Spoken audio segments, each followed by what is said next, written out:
Oh boy, here we go. The last time, poor Achi was stabbed and he died. But I think we're going to try to save him and figure out what we have to do to bring things to a more satisfactory conclusion for him. So let's go. All right.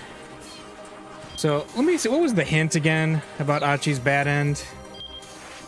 Let's see. Show the hints. Here we go. We hear that guy doing talking. Oh, okay. So Minorikawa needs to not talk to him. Minorikawa is pretty much the harbinger of doom in this game. If he shows up in somebody's storyline, it's likely going to end in them dying. So here we go.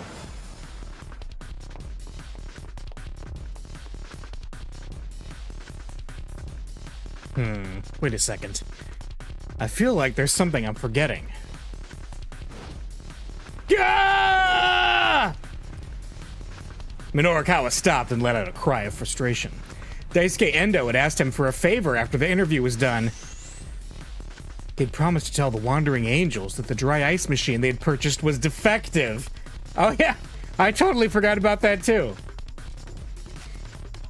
Wandering Angels. Episode 5. At last, the climax of the play drew near. There was a whole string of troubles, but the cast soldiered on, and it looked like things were going to end all right. Then, backstage, Bondo noticed that the dry-ice machine was acting strangely. Even after it had been turned off, the machine continued to churn out more dry ice. The producer, Tsukuzawa, demanded that the defective device be returned immediately, and so Tezuka, Bondo, and Amo loaded it into their vehicle and left the theater. Continued in episode 6. Okay. Oh, damn. That had completely slipped his mind. If he recalled correctly, the issue was that once the machine started making dry ice, it wouldn't stop. If he ran back to the theater now, he'd lose about 10 minutes. Minorikawa checked his wristwatch. The loan people would be coming by the editing office before too long. He needed to prove to them that next month's issue of 4-Star General Gossip was well underway, or else they'd refuse to wait any longer for repayment. And to do that, he needed to fill a minimum of 6 of the 12 remaining blank pages. He couldn't afford to waste even a single second. This was an awkward position to be in. He needed to keep his promise to Endo, but he also needed to spend his time wisely. Bah, guess I don't have a choice.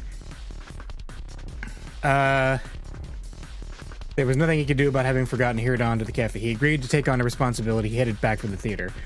I think him going back to the theater, is that what gets him? Probably. Let's be good. He'd agreed to take on a responsibility. He headed back for the theater. My thought is maybe this is what diverts him away from running into Achi. We'll see. When he got there, he flagged down the first guy he saw to tell him about the dry ice machine. Hey, make sure you remember what I'm about to tell you, okay? The dry ice machine is broken. The man stared back at him blankly, but Minorikawa just forged ahead. Got it? The dry ice machine is broken. It needs to go back to the electronics store. Make sure you let the folks in charge here know. His obligation met, he hurried back to the cafe to get back to work on his copy. Along the way, he caught sight of a young couple running. They seemed like an odd pair. The girl looked prim and proper, while the boy struck him as a bit thuggish. Oh no. Wait, did we just seal Achi's fate by doing the polite, responsible thing? In fact, the boy's clothing was very much the style worn by Shibuya street gangs. Maybe he'd know something about SOS. Hurrying across their path, Minorikawa called out to the pair. Oh yeah. Hey, mind if I ask you something? Have you heard of SOS? The pair stopped, eyeing him warily. The young man spoke. Yeah? What do you ask? Do you happen to be a member yourself? No, not anymore. Well, if the kid had once been part of the group, he ought to be able to provide some background anyhow. Minorikawa took a step closer to the couple, formulating his next question. But they didn't stick around to hear it. Let's go, the young man said, and a moment later, he and the girl were running away. Hey! But the pair paid him no heed. In a moment, they had vanished down an alley. The story about SOS would have to wait till later then.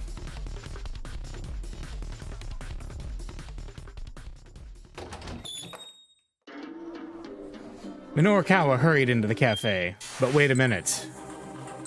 We've just sealed Achi's fate still. Achi's fate remains sealed. So let's go back and fix this. Alright. Hang on. There was nothing he could do. He's going to have to abandon his responsibility. The way I was raised, he wouldn't do this. But, you know, this is just the way things work out in the crazy world of 428 Shibuya Scramble. There was nothing he could do about having forgotten. He hurried on to the cafe. Sorry, Endo. Sorry, alright. You're just gonna have to let this one slide. I've got Toyama's life on the line here.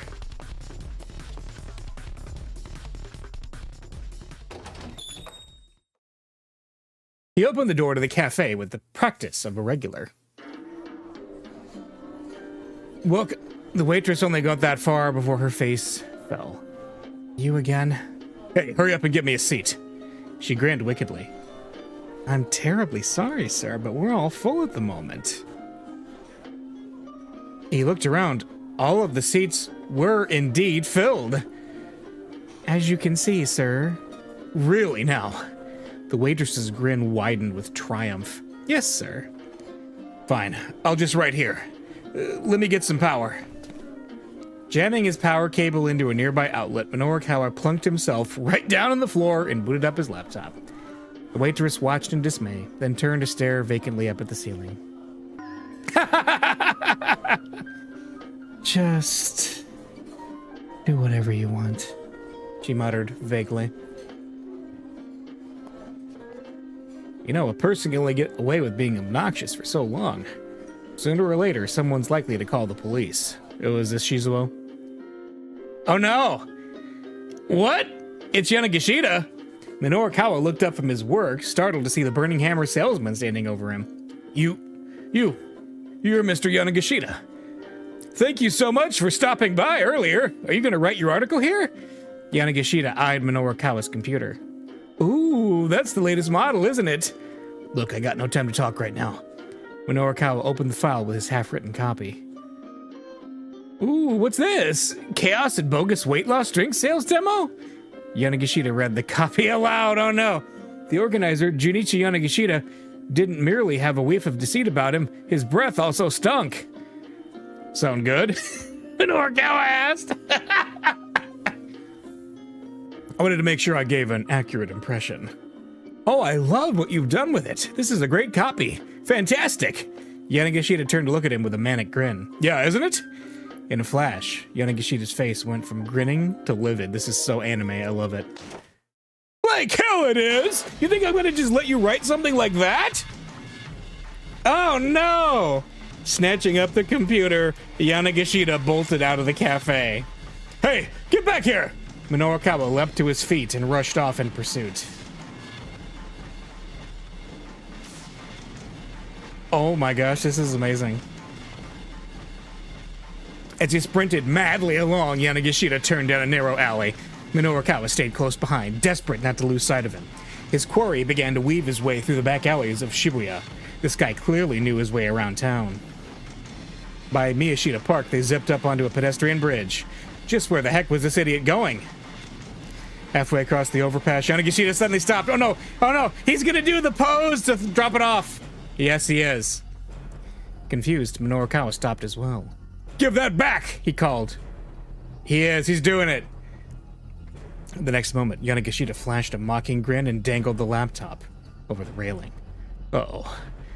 Minorikawa lunged toward him, but it was already too late. The laptop left Yanagishita's hand and went spinning down through the air.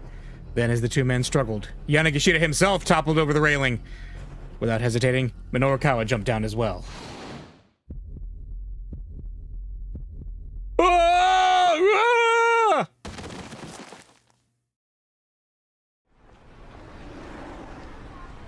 Minorikawa landed hard.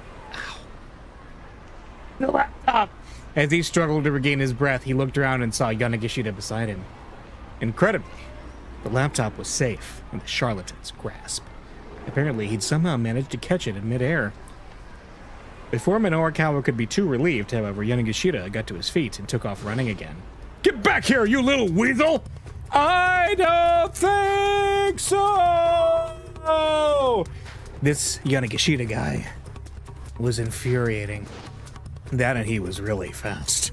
Minorukawa considered himself a decent runner, but he couldn't manage to gain on Yanagishita. If running away was a competitive sport, the guy would be a world-class superstar. The leaves in their hair. As he ran along, a peculiar thought occurred to him. Hold on a minute. If he hates my copy that much, shouldn't he have wanted my computer to break? Why'd he go out of his way to catch it like that? It made no sense at all. Hey! Minorukawa shouted between gasping breaths. What are you planning to do with my laptop? Yanagishita glanced back at him. Gonna sell it! Sorry about this! What? Minorukawa was taken aback. Consider it compensation for defamation of character! A defamation of character. In the civil sense, the act of unlawfully damaging another person's character or reputation in the public eye. In the criminal sense, the act of disseminating damaging facts about an individual to an unspecified large number of people. Come on, get real! It can't be defamation if the article hasn't run yet. Then consider it an advance on the compensation. This was so nonsensical it made Minorukawa's head hurt. But now at least he knew why Yanagishita had dived after the computer.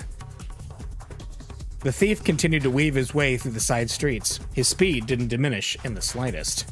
Damn it. This guy has too much experience running away.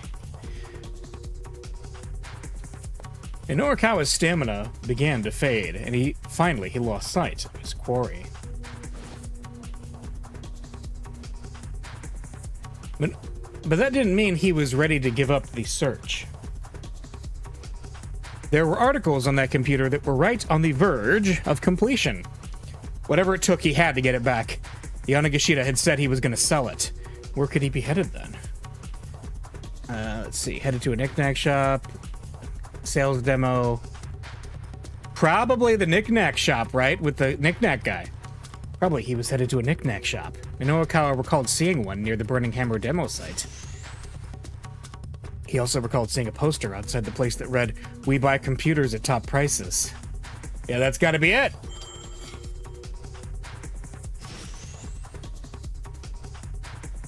Damn, the guy had led him on a wild goose chase. That shop was surely where he was gonna sell the laptop. Gulping a deep breath, he headed in that direction. I like the British flag there. There you are, Yanagishita! Minorukawa burst into the shop on center guy, an accusing finger pointing squarely at the thief. Listen, there's no way I'm buying a computer that doesn't have a power cable. Details, details! All you sell here is junk anyway. Yanagishita and shopkeeper had gotten into an argument. Minorukawa recognized the shopkeeper. It was the guy he'd run into on the roadside earlier.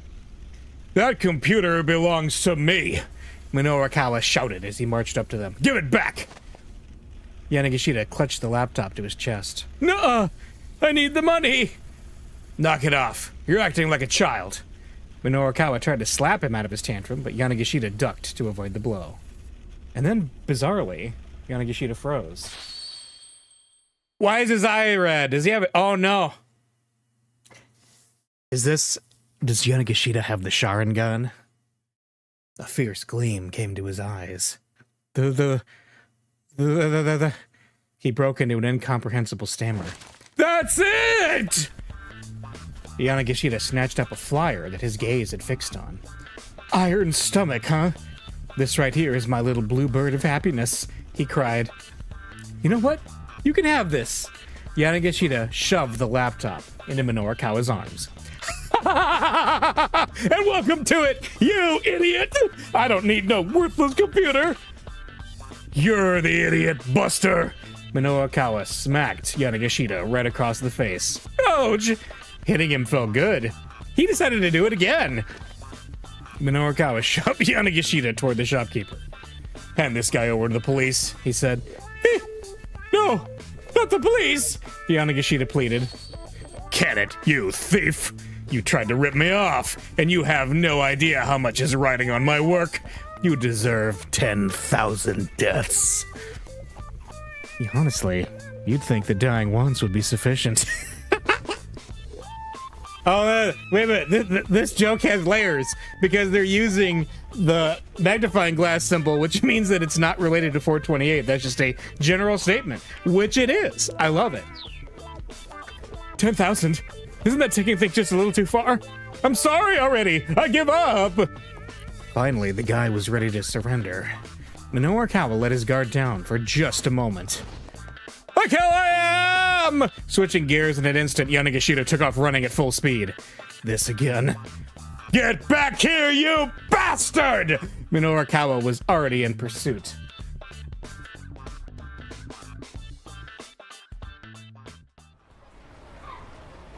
This is amazing. He stuck with Yanagishita as far as Koendori before losing track of him. The guy sure knew how to make it a getaway. Breathing hard, Minoru Kawa stopped and took a look around the area. Uh-oh. As he did, he heard a cell phone ringtone from somewhere nearby. Do you see, in the bottom right-hand corner, that looks like a blue vehicle. It was the new single from the pop star Aya Kamiki, who did the theme song for the hit Spike Chunsoft game 428 Shibuya Scramble. Could that be Yanagishita's phone? Huh. Could be. Somehow he struck Minoru Kawa as the type of guy who would have a ringtone like that. It seemed worth looking into anyway. He had nothing else to go on. Minoru Kawa shifted his gaze around, trying to locate the source of the sound. Remember? Hey, we're at where the intro to this whole game was at now. Because remember, this whole story started with a van exploding. Suddenly, a massive fiery blast knocked him from his feet. By the time he realized it was an explosion, his senses were already shattered. What just happened? Couldn't see, he couldn't hear, he couldn't move his body. Where am I? For a while, all I could feel was an intense pain, but soon even that faded away. And then, there was only darkness. Oh no, Minoru Kawa just got killed. Is this a bad end? It is a bad end. An unexpected explosion. Chasing Yanagishita led Minoru Kawa to the wrong place at exactly the wrong time. This wouldn't have happened if Yanagishita hadn't run when he did. If the MMA fighter Miku Morita comes into the knick-knack shop, she'll interrupt their argument, and things might turn out differently. Okay. So we gotta get Miku sent over there? Got it.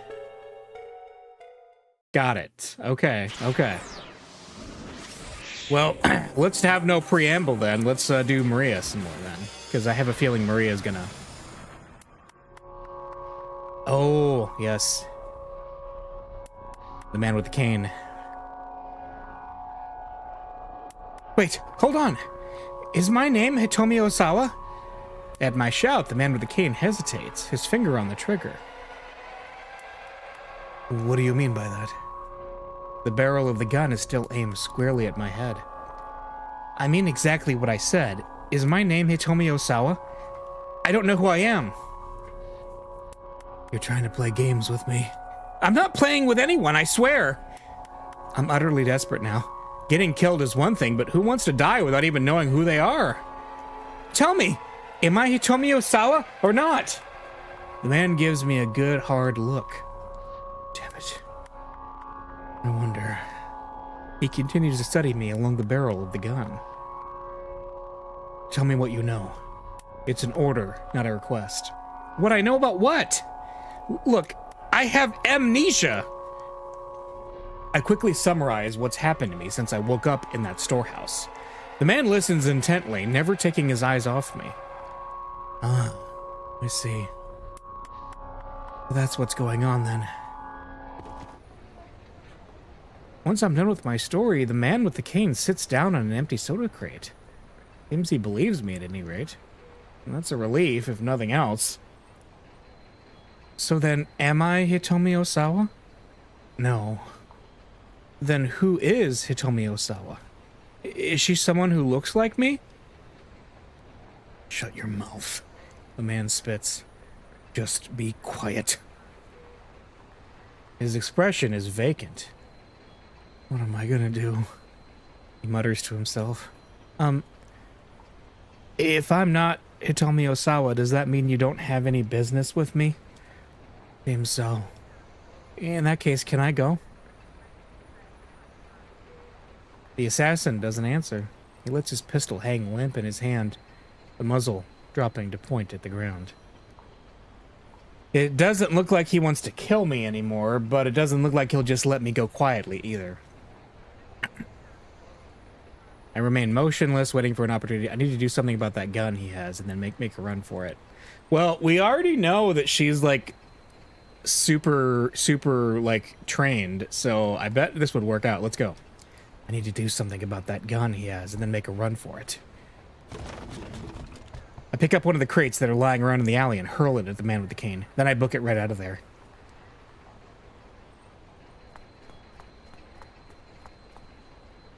I run for a long time without looking back. When I finally do take a peek over my shoulder, there's no sign of the guy following me. Slowing my run to a walk, I notice Miku, the girl I fought for those cases of burning hammer, sitting on a nearby staircase. Thanks for earlier, I call out. She gives me a puzzled look. Oh, you let me have those diet drinks from the knick-knack shop?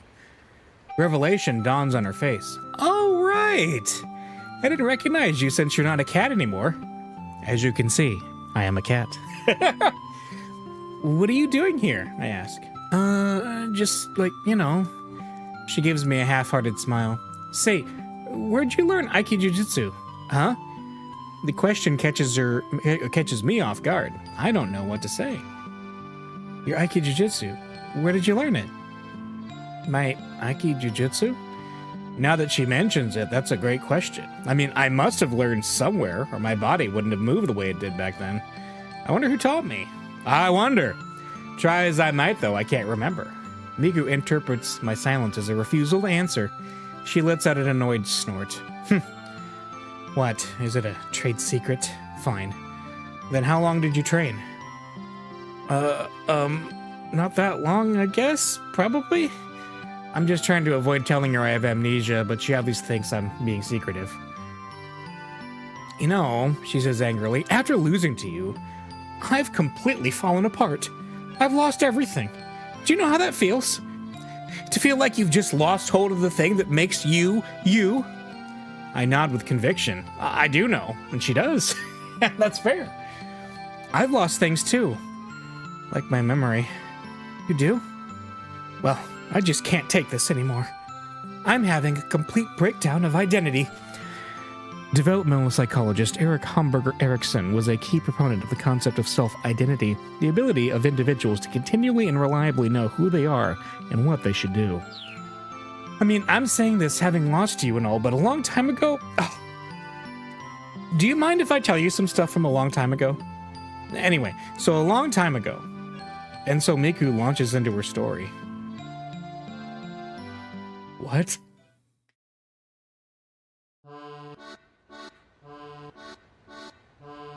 You think maybe it is for the best if I quit? She asked at last. By now, 15 minutes or more have gone by. I've listened to Miku go on and on about her teenage years because I feel bad about getting her so depressed, but yikes. That's going to be a yikes from Maria. She's asked me all these questions I don't even understand, but although I'm starting to get sort of fed up with her angst, I keep my patience and respond as best I can. If you love doing it, then I don't think you should quit, I tell her. Chances are, if you try to do something else, you're just going to come back to martial arts anyway. Besides, you probably owe it to the person who sent you down this path in the first place. You think so? Maybe you're right, yeah. Yeah, you are. Miku's face has regained a measure of cheerfulness. Thanks. I'm gonna keep on practicing more and more so I get stronger. I'm not gonna lose to you next time. I'll keep that in mind. I've got no interest in fighting her again, but for now I'll keep that to myself. Alright then, see you around. With a parting wave, Miku hops to her feet and heads off. As I watch her leave, a feeling of jealousy wells up within me. Did I once have something I was that passionate about? I don't even know, because I can't remember. I just can't remember. That gunman, the one with the cane, he might know something about me. And at this point, I'm even willing to risk a run-in with a killer to find out more about myself. I decided to head back to where I was before.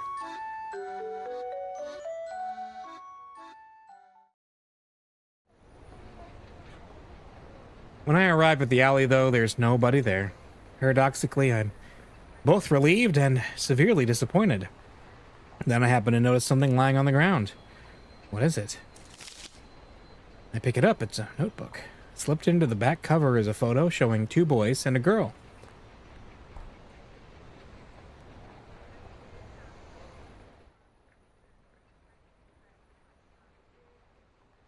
Well, what do I do now? Do I go to the police? How would I even explain the situation? I can see it now. There's this killer out there, and he's after this person named Hitomi Osawa. And then the police would be like, who is that? And who exactly is after her? And then what would I say? Heck, they might not even give me the time of day in the first place. Not only do I not have an idea who Hitomi Osawa is, I know nothing about the guy who's after her. Except that he walks with a cane. I mean, I can't even tell them who I am. They'd probably shoo me away without a second thought. What am I supposed to do? I hang my head at a total loss. The necklace around my neck sways idly to and fro.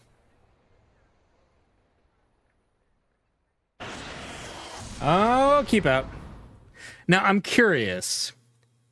Did talking to Miku cause Minoru Kawa's storyline to change, or was that actually bad for his storyline? I'm curious. Let's see. Okay, he's still bad-ended. Interesting. We'll come back. We'll come back to him. Achi's good. Kano is good. Right, Kano is heading to where Sasayama got stabbed. Minoru Kawa is still bad-ended. Osawa's a little different.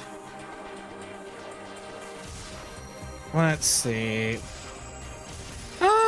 You know what? Let's continue Osawa's story. Only human.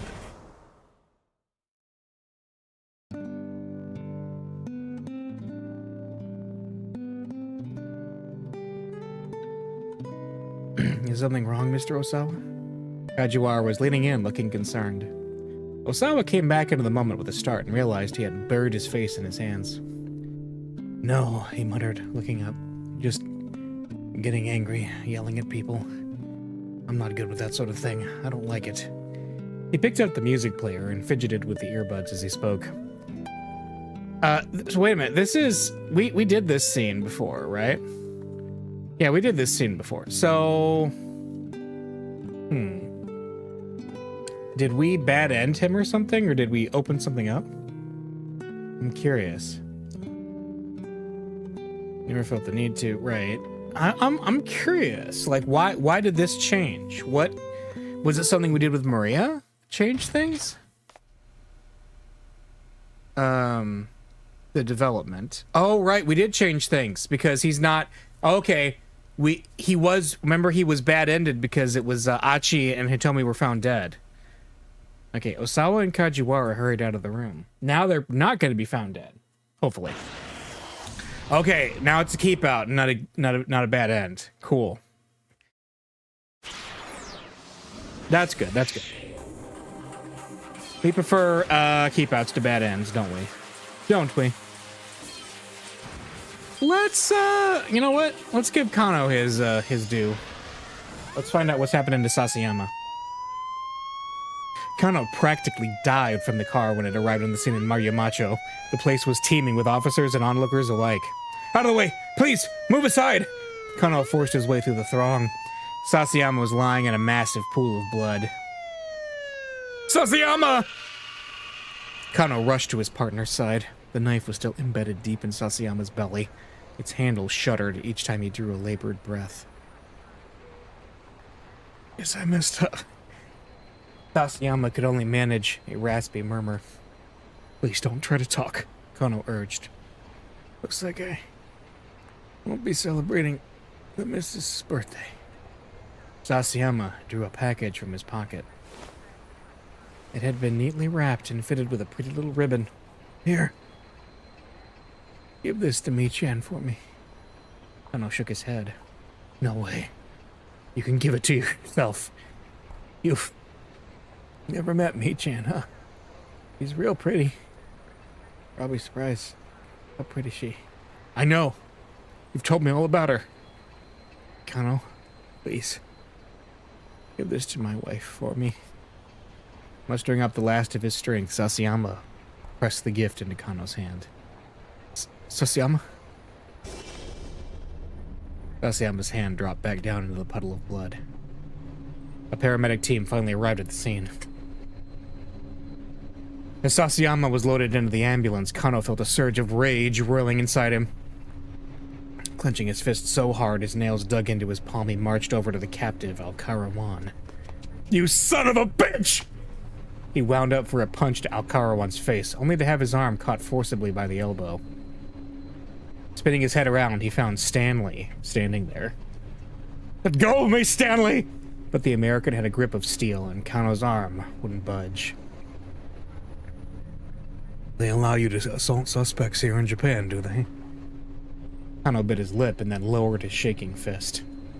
No, of course not, he growled. Karawan let out a nasal chuckle as he watched the pair. With a cold glare, Stanley strolled over to him.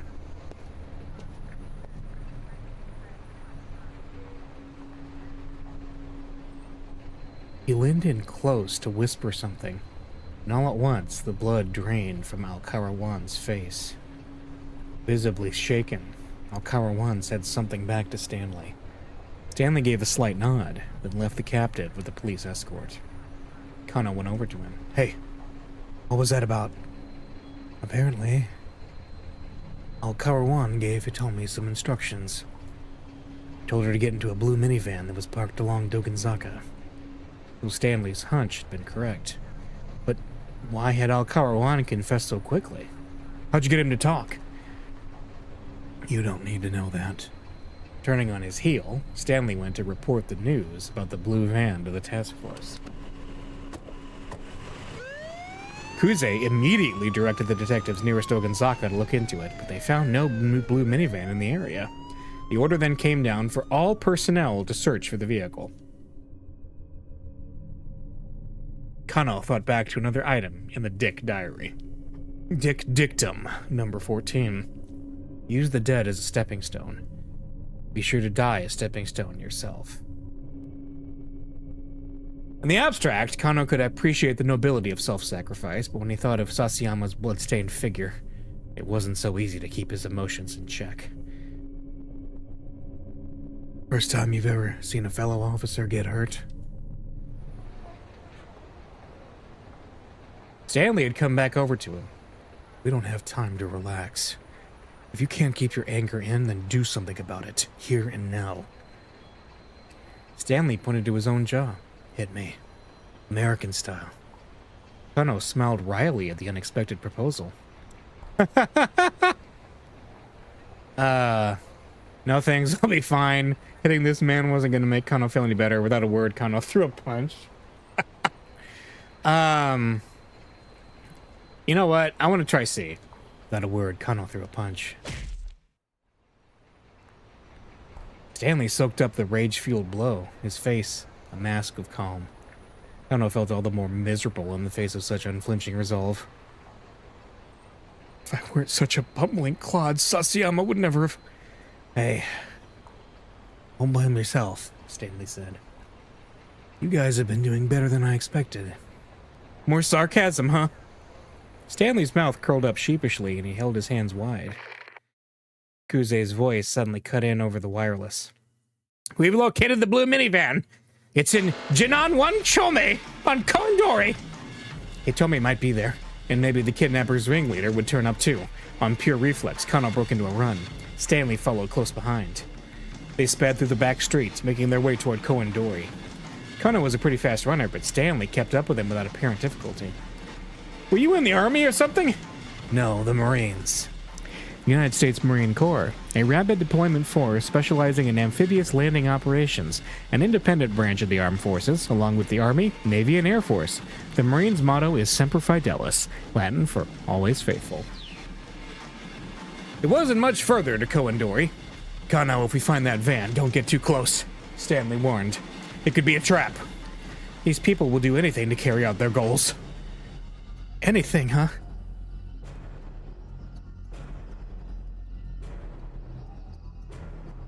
Kano could sense the truth of Stanley's words. He reminded himself that his life could depend on remembering them. He raised his eyes. They were coming up on Koendori. Suddenly, a boom as loud as cannon fire shook the area. Something's wrong! Kano thought, that's no ordinary city noise. A column of black smoke rose up from between two nearby buildings. Passers-by stopped and stared, gasping in alarm. It's an animated video. Oh! Actual video, look at that!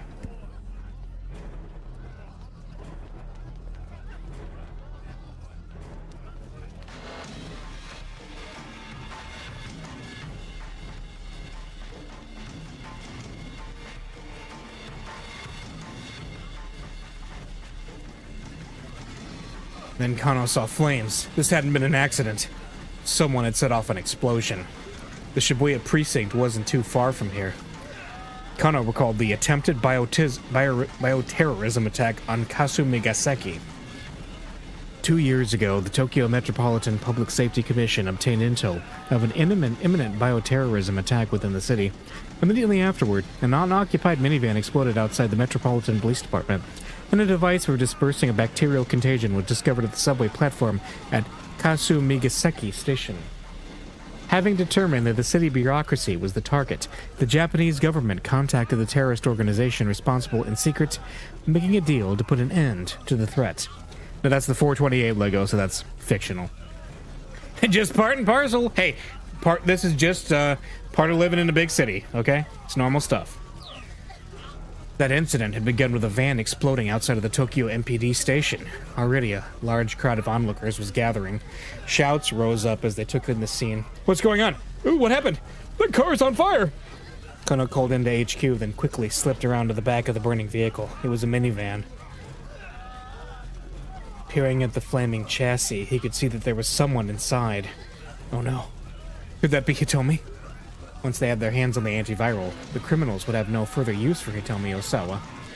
Already, the body had been charred to ash. At this point, it was hardly recognizable as human anymore. Keep out! Oh boy. Alright. Alright. What else we got? We can do Achi, Maria's kept out, and Osawa's kept out. So literally the only person left right now is Achi. Wow. Okay. Let's go.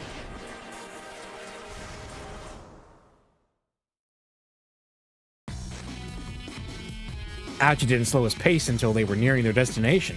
He turned to look back at Hitomi. It's only a little bit further now. Did you want to walk? I'll be all right. Achi, look out! Looking ahead, Achi saw that they were bearing down on a young grade school girl. Her head hung in dismay. Took a quick leap. He caught the girl up. We're gonna pick up Hana. It's Hana, I know.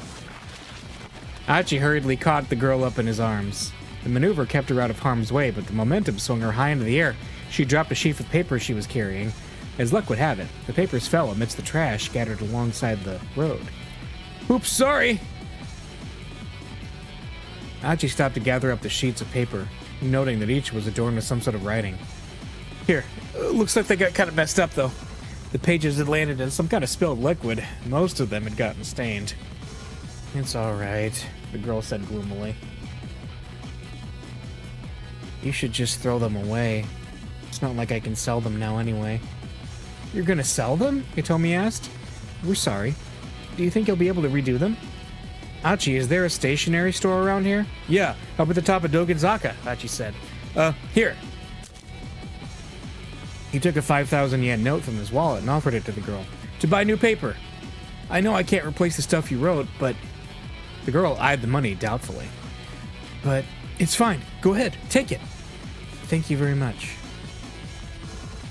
The little girl spoke with surprising formality. Then she turned and headed up Dogenzaka.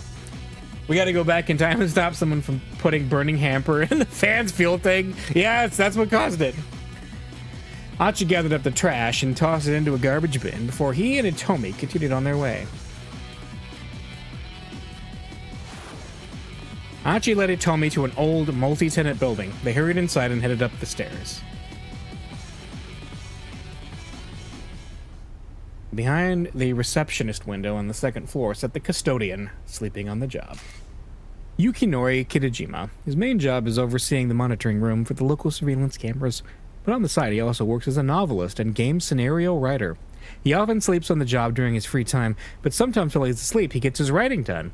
Just recently, a certain game was released, set in Shibuya, but since he wrote the scenario and emailed it to the game company while he was asleep, he didn't know about it until just the other day.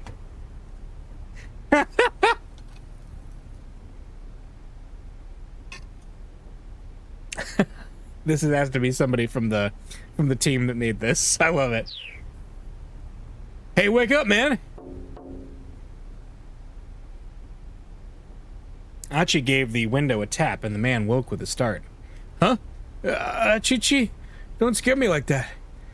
That's one chi too many. And wow, you sure seem to have a lot of free time on your hands. Yeah, no one's been by to check today. But that's not so bad, right? I mean, I guess it is the surveillance room, but still. The man let out a big yawn. My dad asked me to come down here and check on the security monitors, actually, Achi said. Sorry to bother you when you're busy, Hitomi added with a polite bow. Huh? Who are you? You with Achichi? I'm Hitomi Osawa. It's nice to meet you. Oh ho ho, what? You Achichi's girlfriend? Again, too many cheese there, and that's none of your business. Just let me have the key. Hoping his blush wasn't too obvious, Achi mimed unlocking a door. You won't answer a simple question? You want me to hand over the key? Yes, I'm his girlfriend, Hitomi said. We've just started dating, so I'm sure I'll be seeing more of you, sir. She flashed a winning smile. Oh, well, what a surprise. Never thought Achichi could land a fine lady like yourself. The surprised custodian held out the key. Good for you, Achichi. Still one chi too many there. But yeah, dating. Achi gazed into Hitomi's face, even more surprised than the custodian. The key dangled, swaying to and fro like a pendulum between Achi and the man behind the counter. Achi, Hitomi said, nudging him in the side with her elbow. Come on. Oh, right. Snapping out of it, Achi took the key and headed up to the next floor.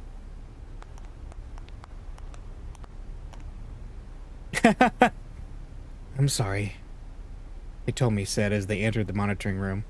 For just saying we were dating like that, I mean. It was a pretty clumsy lie. No, it was just kind of sudden, is all. I was just a bit jittery, I guess. Achi felt his cheeks color again. I mean, I figured I had to say something or he wasn't going to cooperate, Hitomi said. She looked a little embarrassed herself. I'm sorry. I didn't mean to make things weird. No, Achi said. No, it wasn't weird at all. Actually, it was kind of... He stopped himself there. Now wasn't the time for that sort of conversation. They needed to find that blue minivan.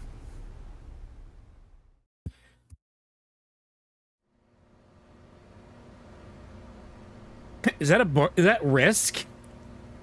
I see SK. Is that the board game Risk over there? The surveillance camera monitoring room was really just a big office with a single computer. Achi knew it well. So this is the monitoring system, he explained. He switched on the computer. You can see all of downtown Shibuya from this one computer.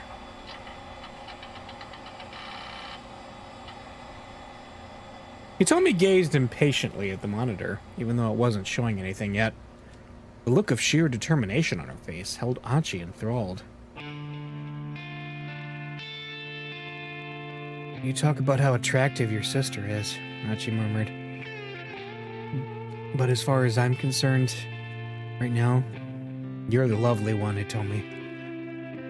Hitomi looked at him uncertain. I mean, look at the lengths you're going to and the risks you're taking to save your sister, Achi said. Can't bear the thought that something might happen to her, and the last time we were together I said such horrible things. Plenty of people do bad things without even realizing they're bad. Never mind trying to fix it. I'm just doing what I think is right. Yeah, but these days, most people don't do the right thing. Heck, if they did, Shibuya wouldn't be covered in trash like it is. Me?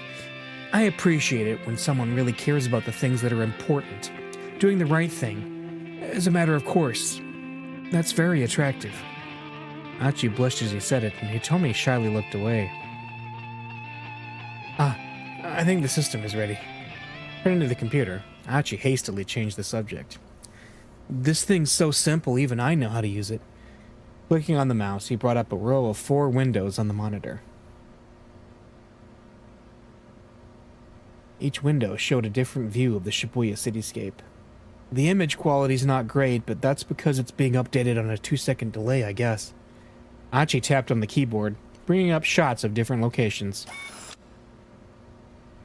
He clicked on one of them in order to enlarge the image. Maybe we really can find that minivan with this. He told me it was practically glued to the screen. My dad's the one who designed the security system. Your dad must be pretty amazing. Well, he graduated top of his class at Tokyo Denko University. Tokyo Denko University, a prestigious national university founded over a century ago.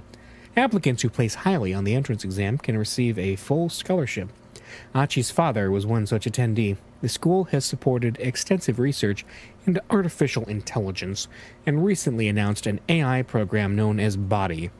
While the computer is asleep, different personalities emerge, which have an impact on various normal thought processes, forming a network of more human-like thought patterns as a result. Wow, this was 2008. He always said he could have had a career in computer engineering, but he took over the electronics shop so that he could marry my mother instead. That's such a sweet story. Do they run the store together then? Achi shook his head. No, my mother died when I was 4. Oh, I'm sorry. Hitomi sounded even sadder than Achi. Of course, her own mother's dead too. We know that. Well, anyway, never mind that. Here, look. Oh no. The seedy-looking weirdo they run into at Gigo was on the screen. Huh? That guy again? Said weirdo was running all out, a laptop computer under one arm. He was being chased by a man in a long coat. That guy sure gets chased around a lot, huh? Achi said. When the weirdo slipped out of view, Achi switched to another camera. I love it. The new view showed the weirdo running again. By hopping from camera to camera, they could track him wherever he went. So long as we have these cameras, Achi said, this guy has nowhere to run. Nowhere to run, huh? The moment he said those words, they struck an odd chord in his mind. He remembered their repeated run-ins with the man with the cane. How the assassin had seemed always to know where to find them. Achi, please, Hitomi urged. Stop messing around, and let's look for the minivan. Let's see. Alright. Sorry, there's just something I'm curious about. Let's see if Achi can have a little mental breakthrough here. Sorry, there's just something I'm curious about. Achi continued to track the seedy-looking man. The weirdo rushed into a knick-knack shop on Center Guy. Soon after, the man with the coat appeared and followed him into the shop. Aha! Looks like he snatched that guy's computer. Still, they remained glued to the monitor. Oh, that's me. Hitomi took out her cell phone. It's an email from Mr. Tanaka. Oh, okay. Yeah, it was about time for my mood to take a dip, Achi thought. What? Hitomi blurted. She looked up from her phone. Achi! Mr. Tanaka found the minivan! He what? What does he say? Read it to me! Okay, I ran after it but wound up losing sight of it. It was heading toward Jinan. That's what he says. What about your sister? Ah. We can't jump to Maria yet, though. Was she inside? He doesn't say. Achi switched over to an array of surveillance cameras near Jinan. The few seconds the transition took felt agonizingly slow. Finally, 4 new images popped up. Achi quickly enlarged one of them. Ah! He told me to let out a tiny gasp.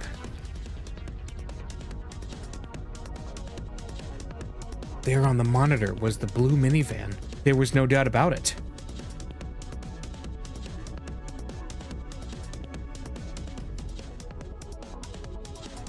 Achi and Hitomi rushed from the building, speeding toward Jinan in an all-out run. Run, Achi! Run, Hitomi! Run, other guy who's looking for Miku! Minorikawa? Ah. Neither spoke. They simply dashed along in silence. Archie felt as if they'd been running a marathon, and the finish line had finally come into view. They hooked a left at the station and darted past the Cebu department store. Aha! Archie pointed as he came to a stop. The blue minivan was still there, parked by the curb along the slight, hilly incline. Leaving Archie behind, Hitomi started rushing up the hill. Alarm bells started going off in Archie's mind. Someone from the kidnapping crew was in that van. It was dangerous to approach carelessly. Yeah, tell her to stay back. Stay back! Don't get too close! Archie shouted. But she didn't appear to hear his cries. The hope of rescuing her sister had driven all else from her mind. Archie started to run after her. Hitomi had reached the vehicle already. She brought her face close to one of its windows, but the tinted glass obscured the view inside. Hitomi circled around to the minivan's other side. Archie saw her grasping at the door. She slipped out of his view for just a moment. Oh, we got a video. Oh! Oh!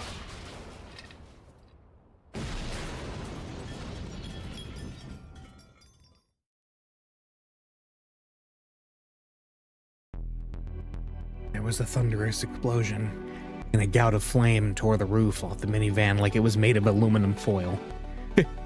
Hitomi! Horrified, Archie charged through roiling smoke, searching for Hitomi. He saw two figures sprawled on the street, several meters from the van. Hitomi and Kanan. Hitomi, wake up! Archie cradled her in his arms and her eyes drifted open faintly. Are you okay? Are you hurt?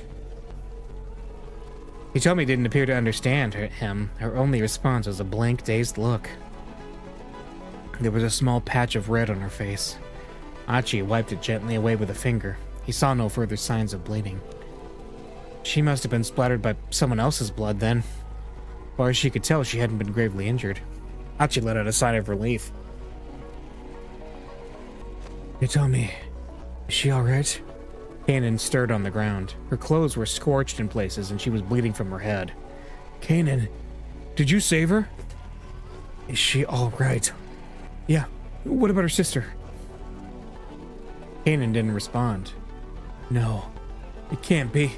Archie went to look inside the van. Amidst the smoke and the flames, he could make out the outline of a body. What happened here? Archie had to look away. It told me out of here. Hurry. Those guys show back up. Kanan's face twisted up with pain. All right. Archie settled Hitomi carefully in his arms. Wait, I need to tell you something. Kanan's pain gasp called him back. Alphard. Huh? Alphard. That's the name of the mastermind. I'm sure it'll come up again if you keep pursuing this. But if you value your life, don't get involved with Alphard any further. Now go. Okay, and thanks.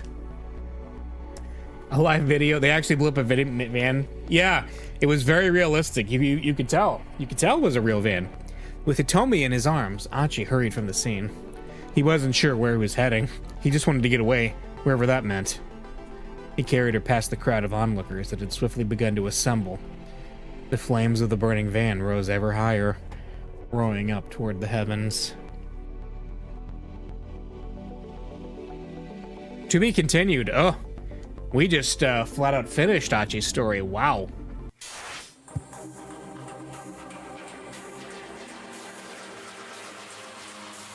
Okay.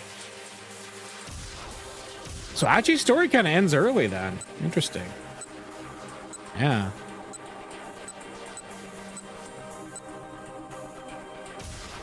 All right. Yeah. So Maria is different. It's kind of odd. Osawa's kept out. Minorikawa's bad ended. Kano's kept out. So Maria has something different. The back alley. Let's see. There's nobody there. Lying on the ground. That's the picture, yeah. Okay. What do we do with this? What do I do now? Okay, this is all stuff we've seen before. Yep. This is all... We're in quite the conundrum right now with all the, like, keep outs.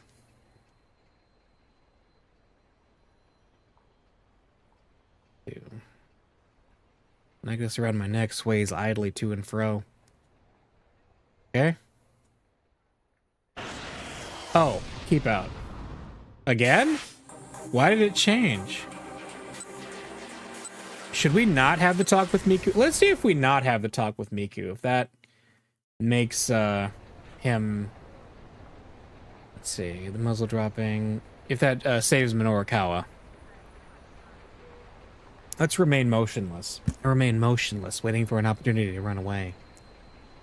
I might not make it in time. The man murmurs to himself under his breath. Not make it in time for what? Hang on, I just want to see. Did that... Hey, look, it saved Minorikawa. Okay, so not talking to Miku fixed it. I'm curious now, but this is hardly the time or place to try to find out more. I've learned for certain that I'm not Hitomi Osawa, which basically tells me nothing. I'm right back to square one on figuring out who I am. The assassin has gone quiet, sitting on a pile of crates. He seems lost in thought. Still, I don't dare try to get away. All I can do is stand and wait and mull over my own situation. Just who am I? I ask myself again and again. I am...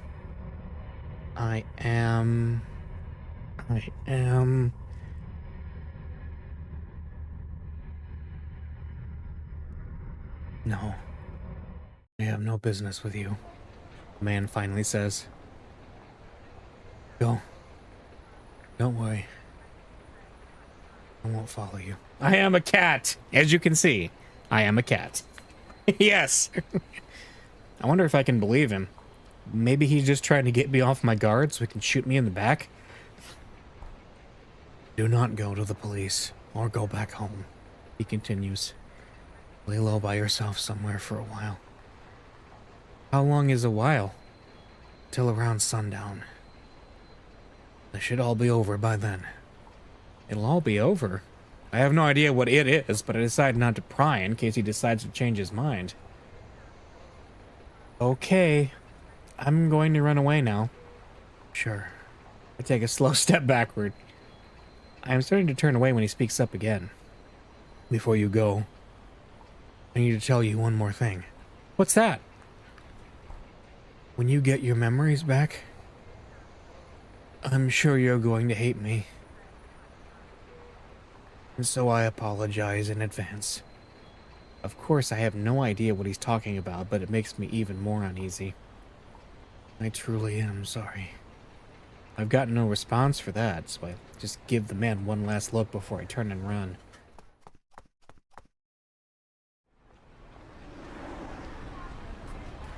I decide to look for some place to hide out for a while, as the gunman suggested. But since I don't really know my left from my right in this town, that's easier said than done. Before I realize it, I've made my way back to the knick-knack shop where I bought the necklace. Maybe I could hide out in here. As I contemplate that possibility, I hear an all too familiar voice. Tama, Tama, Tama, Tama! Oh no. There's Mr. Yanagishita on the floor of the shop. He's been tied up with some rope. What happened, boss? Look, this is all just... I was framed! Nah, whatever's happened, I'm pretty sure it was all his fault. Just call it a hunch. He says I'm a thief. Well, I say he's the thief for selling stuff he finds around town. Hey, the sales clerk steps into view, scowling. Just what are you implying? What in the world is going on here? I haven't the foggiest. Toma, help me, please! Yanagishita kicks and squirms like a hyperactive child. Do you know this man? The sales clerk asks.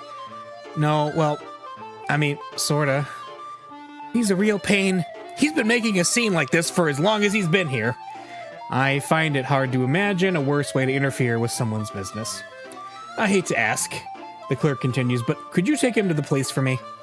The police? Yeah. Oh, well, the police... The gunman did specifically warn me not to go to them. I feel no loyalty to that killer, but I am reluctant to antagonize him.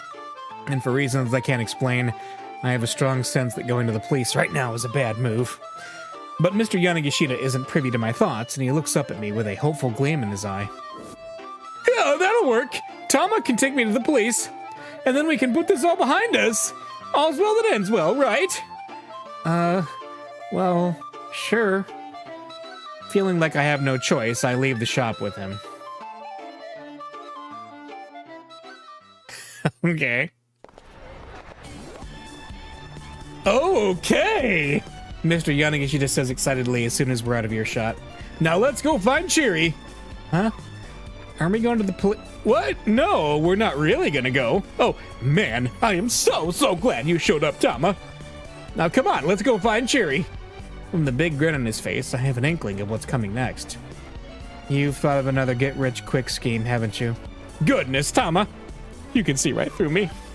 It's not that difficult. It's practically written all over your face, boss.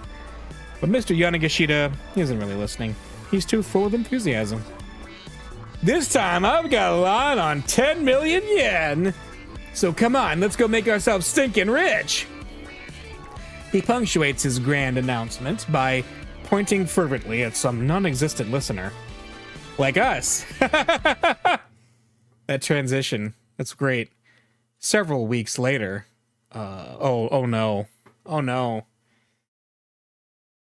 Iron Stomach, a celebration of truly astonishing appetites. When the mighty stomach triumphs over the endless cavalcade of icebergs, the hero shall be blessed with fame.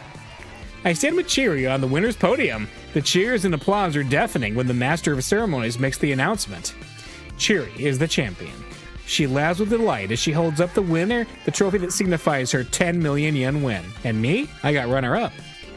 I wasn't too into the idea at first, but after giving it a shot, I found that professional gluttony kind of grows on you.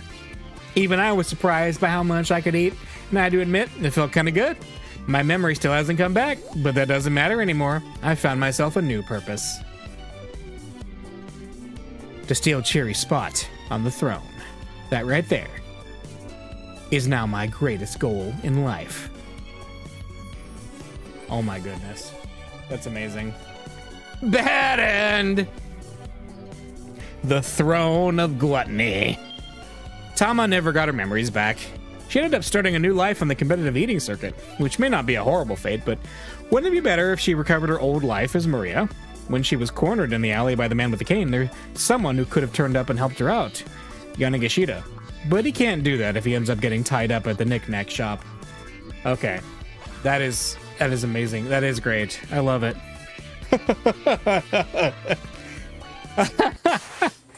Bad end, quote unquote.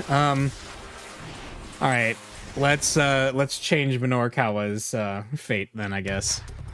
I remember now that like the web of figuring out like what makes a bad end or not gets more and more complex as the game goes on. All right, and we are only at like we're not even there yet. We're like approaching the halfway point of this game at this point. This is a very long game.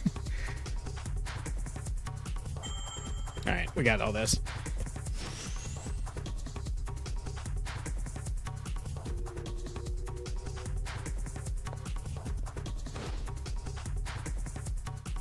All right.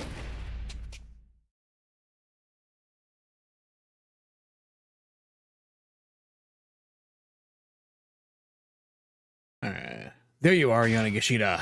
Yes. So we got all this. So we have to do this whole scene. I'm buying a computer. Yeah.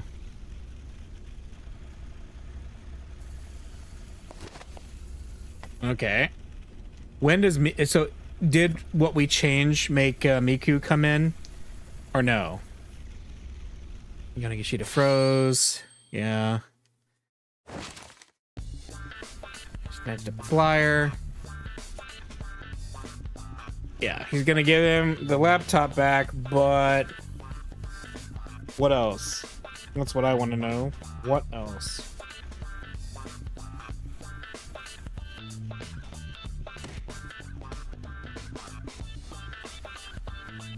Alright. Okay, he drew back his arm to deliver another blow, but then someone else came into the shop. Yanagishita's eyes lit up as they saw who it was. Oh, my angel! Whatever is my darling Miku doing here? Miku stood in the doorway, on the verge of tears. Mr. Minorikawa? She began, then her voice choked up. Miku? What's the matter? Is something wrong? Hi. Miku drew in close to Minorikawa's side. Huh? Yanagishita's gaze darted back and forth between Minorikawa and Miku. You two know each other? Sort of. More to the point. Is she the girl you said you were in love with? That's right, the one and only Miku. I have her entrance music set as my ringtone. Paying no heed to Yanagishita's excitement, Miku kept her eyes fixed on Minorikawa. I lost to a girl who knows Aikijujutsu. I lost! She buried her face in Minorikawa's chest. Ugh! Yanagishita let out a gasp. What's this about? What is this all about? He seemed on the verge of panic. Mr. Minorikawa, I need to learn Aikijujutsu. I feel so ashamed. She buried her face even deeper into Minorikawa's chest. That's so unfair! With tears in his eyes, Yanagishita darted out the door. Minorikawa glared after the pathetic fellow as he scampered off. The guy sure knows how to take advantage of a bad situation. I'll give him that, he murmured. I'm just glad I got my partner back. Yeah, we can't apprehend him. Anyhow, I'm just glad I got my partner back. Ordinarily, he'd be inclined to pursue Yanagishita and subject him to a tirade at the very least, but there was no time for that now. He explained the situation to the shopkeeper, who flashed a sympathetic smile. Ah, is that so? Lucky for you he screwed up then. Much as I'm happy to do business, I just can't buy a computer that doesn't come with its accessories.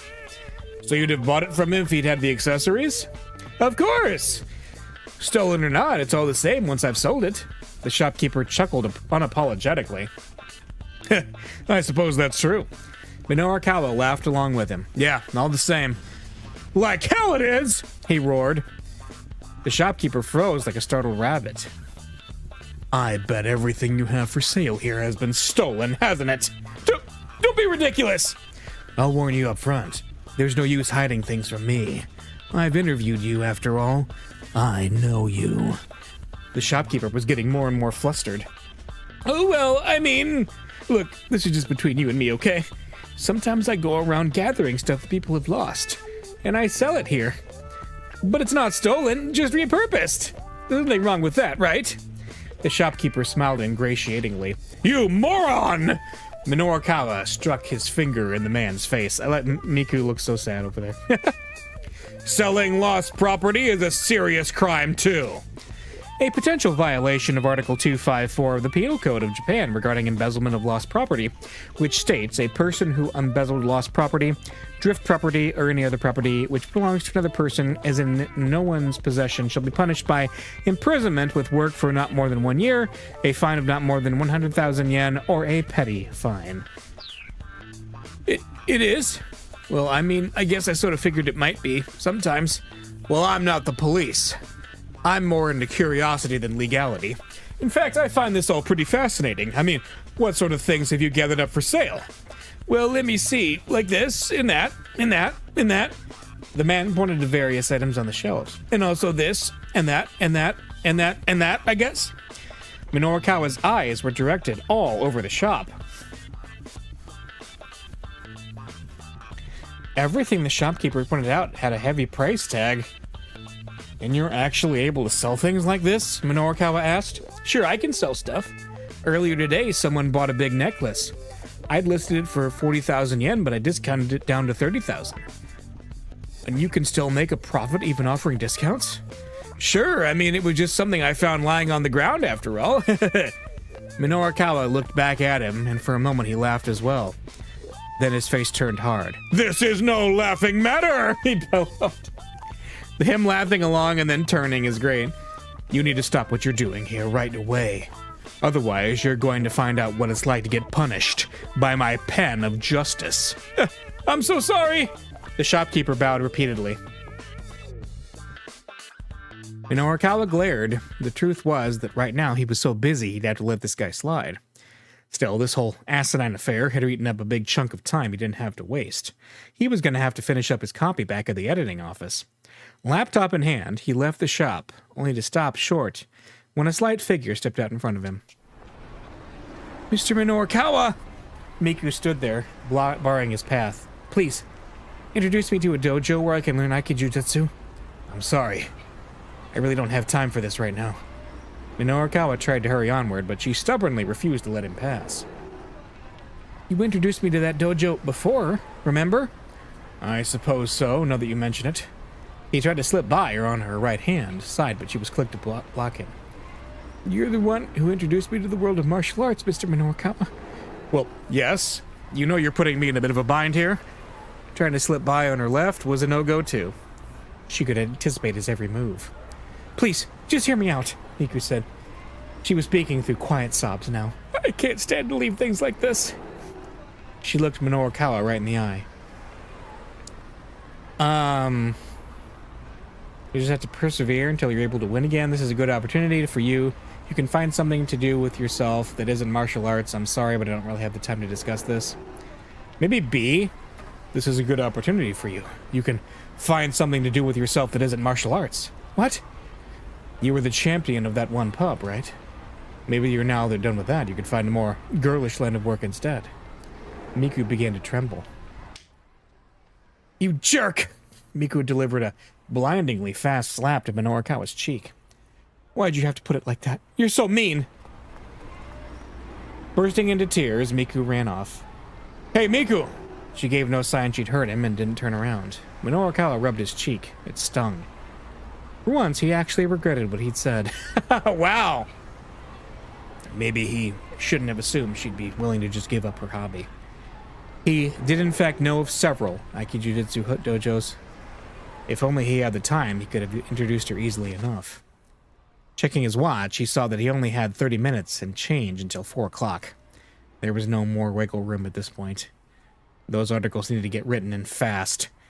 He needed to get back to the editing department, and yet... Oh, damn it all to hell, I can't get work done like this! Arakawa broke into a run, but didn't run for Heaven Publishing. He went after Miku. Oh, okay. Interesting. Now he's kept out. But, hang on a second. Wait, something changed here?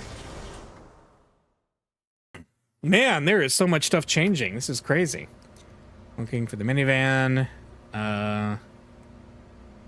Let's see, what happens if he tracks it? Is it going to be different now? Knick-knack shop. Snatch that guy's computer. Moments later, the weirdo came rushing back out of the shop and sprinted away again. He wove through the narrow alleyways with cat-like alacrity. Achi did his best to keep tabs on him, but the man managed to give him the slip. Wow, Hitomi said. She too had been watching closely. I'm kind of impressed. Mind if I keep at it? Achi asked. Sure. He continued scanning camera images, trying to locate the guy again. At this point, even Hitomi was invested in the quest to find the fugitive. The minutes passed and they didn't spot him. Achi was on the verge of giving up. Okay. Oh, it's still the scene? Because this is going to be Tanaka, right? Let's see, it's an email from Mr. Tanaka. Found him! Achi shouted out. He told me off. The guy was in a back alley off of Center Guy. He was talking with someone. Huh? Is that... Achi blinked a few times as he leaned in closer to the screen. He told me, you have to come look at this. Ah! That's my sister! He told me, brimmed with excitement. For real? I think so! What's she doing in a place like that? And why is she talking to that guy? I'm not sure. The monitor showed a cheerful little scene. Looks like they're having fun. Yes, since they're twins, they're both into older guys. Achi felt his mood start to sour. I have to ask you, are you sure she was kidnapped? Yes! At least I sure thought so, and so did the police. Then what's this all about? Should we go and see for ourselves? Guess so. What about that email? Achi pointed to Hitomi's cell phone. Shouldn't you take a look at that? My sister comes first. That place where she is it far from here? No, not particularly. They're gonna run into the guy with the gun. Achi and Hitomi rushed from the building, heading for the alley where Maria was talking to the computer thief. They're gonna run into the guy. It wasn't long before they were closing in on their destination. As they headed down a narrow side street, a familiar figure appeared to bar their way. Oh, it's him. Gun in hand, the man with the cane slowly ambled towards them. Achi and Hitomi bolted down a nearby alley. Taking another turn, they reached the alley they'd seen on the cameras. Maria! Hitomi rushed over to her sister, but Maria just stood staring at Hitomi in silence as if she couldn't process what was going on. Meanwhile, the assassin was still in pursuit. He had turned the corner behind them and was steadily drawing nearer. He pointed his gun at Hitomi's head. Come on, hurry! Achi urged. He tried to lead the two girls away, hoping to escape further down the alley, but instead Maria charged boldly at the man with the cane. Oh, the assassin was caught off guard by the unexpected counterattack, but he reacted quickly, clubbing the girl on the head with the grip of his pistol. Maria! Hitomi shrieked. She stared in horror as her sister collapsed in a heap on the ground. Then Hitomi's eyes rolled back in her head and she fainted into Achi's arms. Hitomi, hey! But the shock had overwhelmed her. She was out cold. Oh boy. Slowly, the assassin lifted his gun again, aiming for Achi and Hitomi. If he'd only had Hitomi to protect, Achi might have been able to pick her up and get away, but he couldn't just leave her sister here. He knew with the chilling certainty of despair that he could never save them both. Okay, yeah, I thought so. Sisters in the alley. Finding Maria had seemed like such a stroke of luck, but it led to Achi and Hitomi running right across the killer's path. This would never have happened if Achi hadn't got distracted with tracking that weirdo on the cameras, if he'd focused on the minivan instead. Yes, okay, well, we'll do that. We'll do that. So, surveillance cameras. Messing around, let's look. Alright, my bad, yeah. Alright, my bad. Achi switched over to a different camera. He continued switching views, scanning the streets of Shibuya, but there was no sign of a blue minivan anywhere. Still, they remained glued to the monitor. Okay. We got a cell phone. Tanaka, right. Is this, okay, that's just gonna take us straight to the to be continued. Cool. Now I'm gonna take my quick break, and then we'll do a little bit more. We probably won't go until the full time tonight, but I'm gonna do a bit more. All right. See you in a little bit.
All right, I'm back. Let's see, that guy? Is that... You're not that guy. Is this it? Run. Yes, he's the guy who's looking for Miku. Yes, perfect.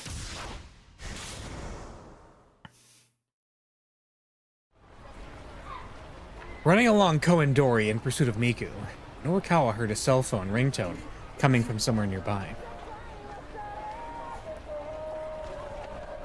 Okay. Hey, look, he gets his own scene, too.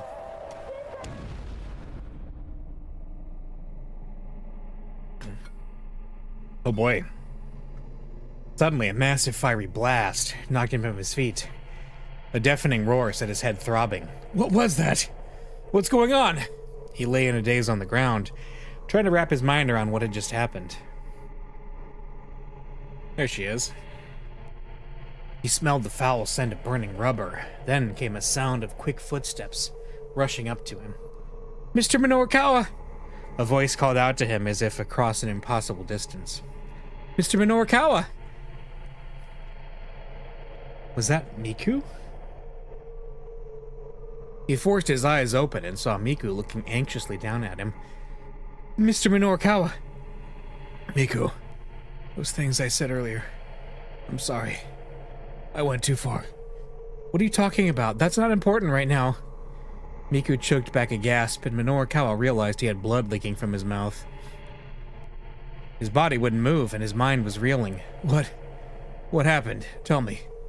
Miku's voice was dry and hoarse. There was a minivan. It exploded. Exploded? A minivan exploded? On a city street? That sounded like a terrorist act. His reeling mind drifted back to the attempted bioterrorist attack on Kasumigaseki 2 years earlier. An unoccupied minivan had exploded outside an MPD station, and afterward a device meant to scatter a dangerous biological agent had been discovered near the subway. With sudden clarity, Minorikawa recalled what Osawa had said earlier. The power balance of the entire world might be at stake here. Could there be some sort of connection between Osawa's warning and this explosion? There was. There had to be. Minorikawa's journalistic intuition told him it must be true. Something terrible was underway here in Shibuya. Police! A man in a suit announced. He crouched beside Minorikawa and gently lifted his head and torso. Hang in there, buddy. Stay with us. The change of position allowed Minorikawa to clear his airway, and he sucked in a deep breath. But as he did, an intense pain shot through his lungs. I think I might be done for. Whatever his intuition might be telling him, it didn't look like he'd be able to write about it. But if he couldn't get his words out into the page, the least he could do was tell someone else. With his last act, maybe he could still accomplish something. He strained to get a few words out. Osawa. Genji Osawa. The power balance of the entire world. And as his voice failed, he heard the sound of ambulance sirens approaching. Paramedics began frantically unloading stretchers. Turning his head, he saw a number of other people who'd been injured in the explosion laid out on the roadside. Amongst them were a woman and a child. Emergency workers bearing a stretcher came over to Minorikawa. Forget about me. I'm beyond helping. See to the others instead. Minorikawa shouted inwardly, but no one heard. Is this a bad end, too? Oh, it is. Premonition of disaster. Minorikawa chased Miku as far as Koendori, only to be caught in the blast when a minivan suddenly exploded. A few simple words can change his fate. Someone who shouts something at 15:30 needs to change what it is they shout. If Minorikawa hears something that grabs his attention, he may not get too close to the explosion. Alright, 15:30, huh? Okay. It's not Osawa. Maria is not there. Achi's to be continued. Kano is free. Possibly. Is it Maria? Let's see. The assassin, yeah.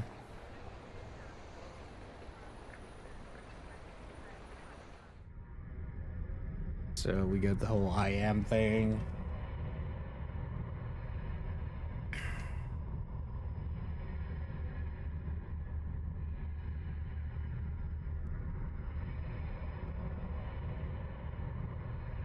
Tama! Tama! I am Tama Hitomi, Tama Hitomi. None of the above. None of the above. None of those fit me at all. I turn to the sound of an exuberant voice and see Mr. Yanagashita running my way, flailing his arm in a friendly greeting. I swear this guy could get banished to the pits of hell and he'd still give it his all, day in and day out. Oh, thank goodness! It is you, Tama! I knew it! The man with the cane grumbles something incoherent, then holsters his gun and flees the scene. Now you're with some middle-aged guy? You look so sweet and innocent. But I guess you kind of get around, huh? Boss, nice timing. I do a little fist pump. Whatever he's doing here, I'm glad he drove off that guy with the gun. What are you so happy about? Yanagashita gives me a puzzled look. But he's probably distracted by his own excitement. Well, anyway, never mind that, Tama. He shifts down to a conspiratorial whisper. You know, I'm such an idiot. I can't believe I was in such a tizzy over some silly scratch card from a magazine. I can tell he has news he's itching to tell me. Did something happen? Well, he brings a hand to his mouth and giggles unsettlingly. I had a great little idea. A great way to strike it rich. I feel like I've heard this from you before. Mr. Yanagashita shakes his head fervently. This time it's different. We're talking way more digits than before. Now, try not to be too surprised, yeah? Spittle flies from his mouth as he rattles on. Or, it's okay to be surprised, actually. In fact, I'm guessing you're definitely going to be amazed this time, Tama. I can practically see the banknotes dancing in his eyes. Cut to the chase already. What is it you want to tell me? This time, get this. I got a line on 10 million yen. He thrusts his index finger skyward, grinning ear to ear. Surprised now? Yeah, you are. And it doesn't require any capital. It's no risk, high return. In a world of equity investment, a wise investor weighs risk against the potential for return. Many heavily risky projects, however, yield little in the way of actual returns. Such cases are called high risk, low return. The inverse, low risk, high return, is quite rare. The idea of no risk, high return is simply absurd. There's a crazy gleam in his eye. Oh man, I'm finally gonna get to be part of the Billionaires Club. The look, I love it. This is so ridiculous, I don't even have a snappy retort for it. Never mind that 10 million obviously wouldn't make him a billionaire. By the way, you haven't seen Cherry, have you? We're gonna need her help to wrap up this 10 million yen. Cherry? No, I haven't run into her since the sales demo. Oh darn. Well, if you do happen to see her, tell her to get in touch with me. Sure, alright. I still don't know what he's going on about, but there's probably no harm in being helpful. Thank you, Tama. Guess I may as well give you a little hint. A hint? Yeah, a hint. Want to hear it? No, not particularly. No, not particularly. Oh, okay. Well, anyway, thanks for helping me out with the Cheery thing. Adios. I feel like asking for the hint would give us to that other end again. And then, like a whirlwind, Mr. Yanagashita zooms away, leaving me alone in the alley. Phew. Suddenly, I feel totally exhausted. I let out a sigh and dropped my eyes, and that's when I noticed a notebook on the ground at my feet. Did the assassin drop this? I pick it up and look inside. Okay. There's a photograph tucked inside the back cover. It shows 3 young people, 2 boys and a girl. Alright, we got that.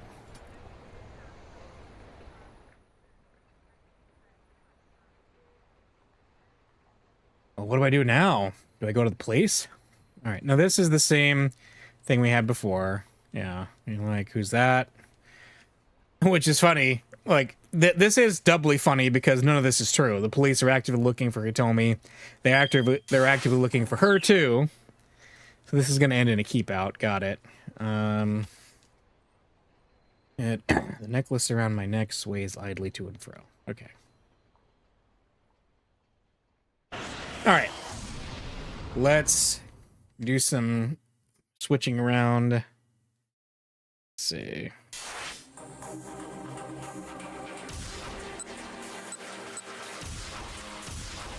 Oh no. So that's jumping sister. Does this jump to her? Let's see. When they bring up the sister. Okay. I ran after it, but wound up losing sight of it. Funan, that's what he says. What about your sister? Now we can do it. There, that broke the keep out.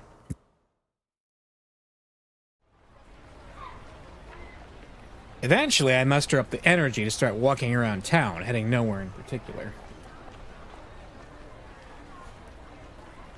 The billboard outside of a department store displays a poster of some female musician. She must be pretty popular because lots of passers-by stop to take a good look. Am I just imagining things? I feel like I saw this same poster somewhere very recently. Standing underneath the sign is a woman talking on her cell phone. I think that actually is Aya Kamiki, if I remember. It sounds like she's having an argument with whoever's on the line. I don't want to be nosy, so we'll just pass on by. I think that literally was Aya Kamiki just now. As I come out into Koendori, I gradually come to a halt. I'm a little tired from all this aimless wandering around. I let my gaze stray along the street as I consider my next move. Then I catch sight of a blue minivan parked across the street. Oh! Suddenly, my heart starts pounding. I know this minivan. If I head over to it, I'm sure I'll remember something. As I'm pulled by some huge magnet, I make my way toward the vehicle. Oh boy. Here we go. There's a sudden, thunderous boom. I'm knocked flat by a blast of energy, and the world goes all topsy-turvy. As I lie in shock, a wave of unfamiliar images fills my mind. Oh, what are they? A cloud of whirling dust in some place that isn't Japan. A simple room with unfamiliar architecture. A girl. And I know the girl's name. Oh, is she gonna remember it? Her name is...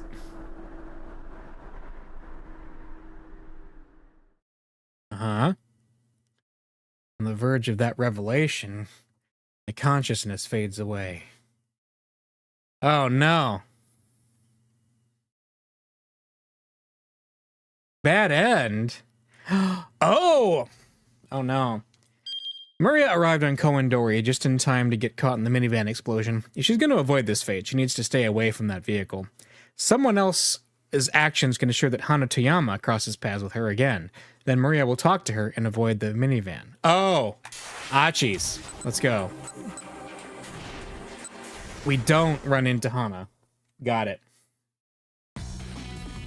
Yeah, Achi saw that they were bearing down. Right. Took a quick leap. Ach took a quick leap to one side. He managed to avoid crashing into her by taking a tumble himself, but the girl was still definitely a bit shocked. Sorry about that, Achi said. Are you alright? But the girl didn't answer, or even meet Achi's eyes. She just looked around as if in a daze. Was she waiting on someone, maybe? Odd kid, Achi thought. Hope she's okay.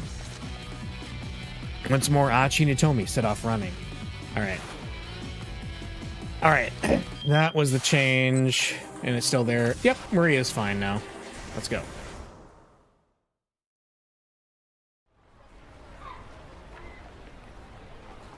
Muster up, heading nowhere in particular.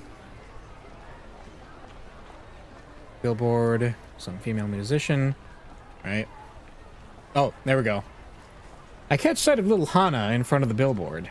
She's showing something to a woman. Some colorful sheets of paper. The woman looks a lot like the musician in the poster. Moreover, I have the feeling I've seen her someplace before. Where could I have seen her? Man, having amnesia really is a pain in the ass. I have no way of knowing whether I've forgotten something or had no memory of it in the first place. The woman looks through the papers Hana held out to her, nodding approvingly at each one, and I can hear her murmur with admiration.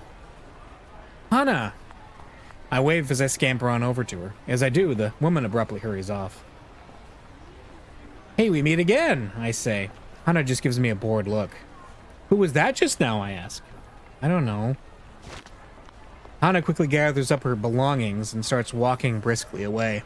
Well, hey, wait up, I call. The girl ignores me. She's moving at a jog now, heading from Spanish Hill towards Koendori. Ah! As she steps out on the corridor, she trips and falls down hard. The contents of her bag spill out on the road. Oh, whoops. Catching up to her, I gather up some of the fallen pages.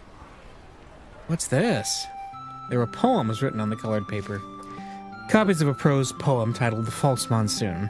The poem delicately details the wavering emotions of an adolescent girl.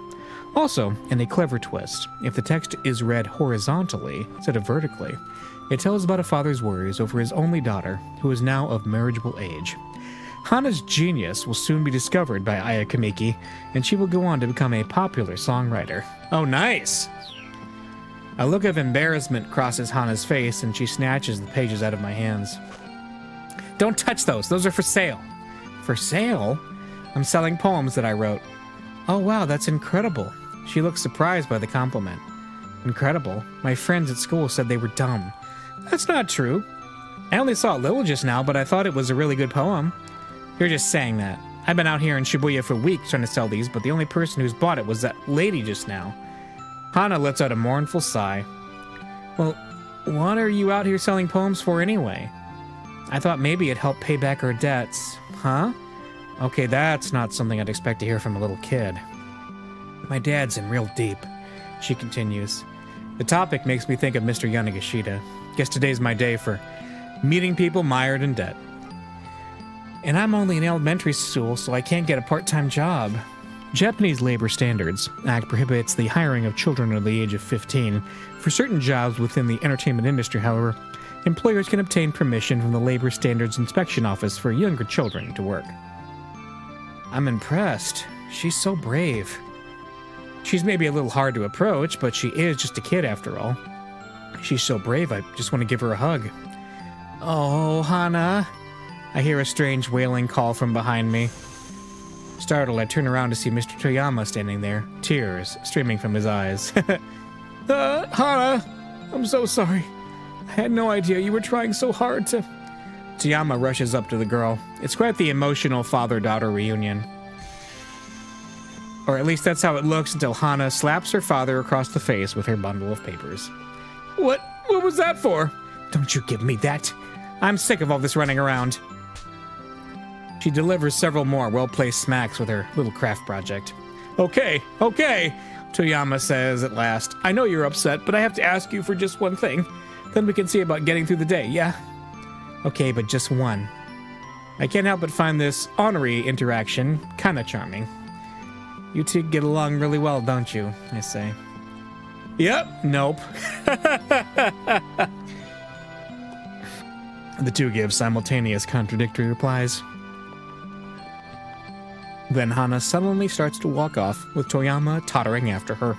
It's such a weird little sight that I can't help but laugh. Well, later then.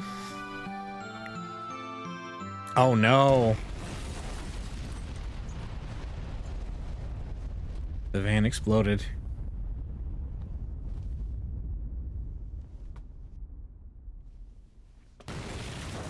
Ooh.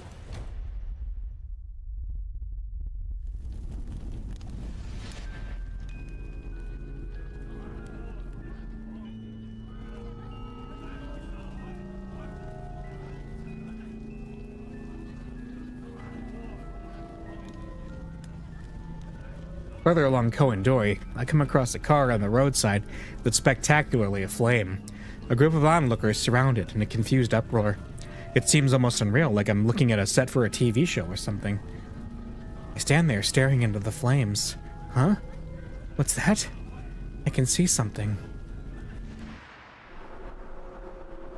Oh, she's having the memory. Okay.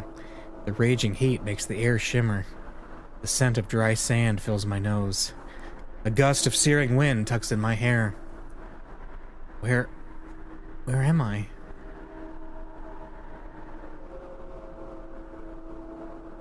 Decaying roads, decaying houses, a decaying city.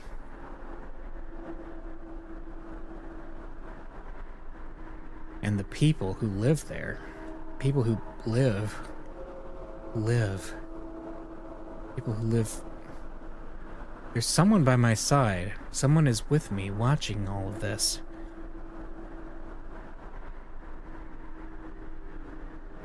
It's a girl. The person with me is a girl, slightly younger than me.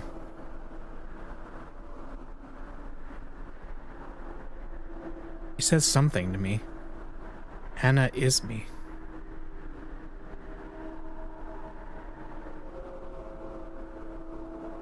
Cat's Cradle. That's my voice now. Cat's Cradle? Whose voice was that? What's going on? Who am I talking to? Yeah, Cat's Cradle. I'm showing someone how to do a cat's cradle with string. But who? Who am I showing how to do a cat's cradle?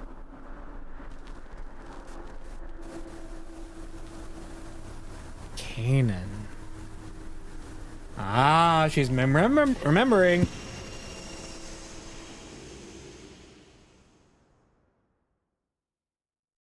The word Kanan echoes in my head.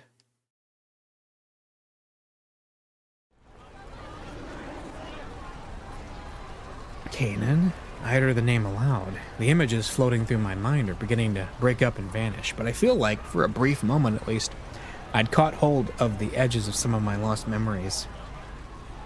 That's right, Kanan. As soon as I say it, I'm filled with a powerful sense of duty. There's something I'm responsible for, something that I needed to do, and if I don't, this Kanan person is going to be in grave danger.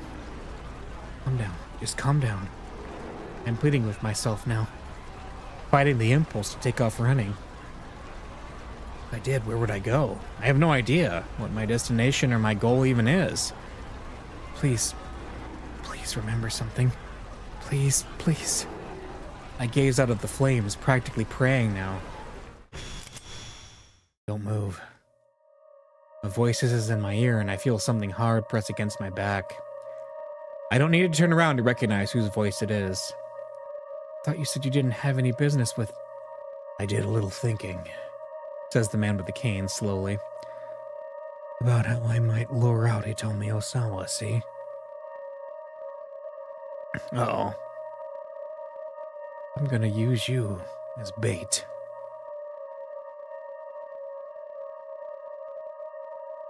And is this to be continued?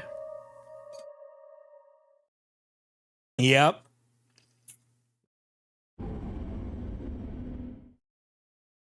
To be continued. All right. So, let's see. Osawa's kept out. Minorikawa is bad-ended. Kano. Okay, Osawa, Kano, and yeah. So we have Achi and Maria are done.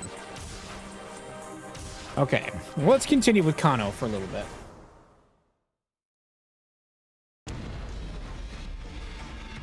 Suddenly, a boom as loud as cannon fire shook the area. Something's wrong, Kano thought. That's no ordinary city noise. A column of black smoke rose up from between two nearby buildings. Passers-by stopped and stared, gasping in alarm. Okay.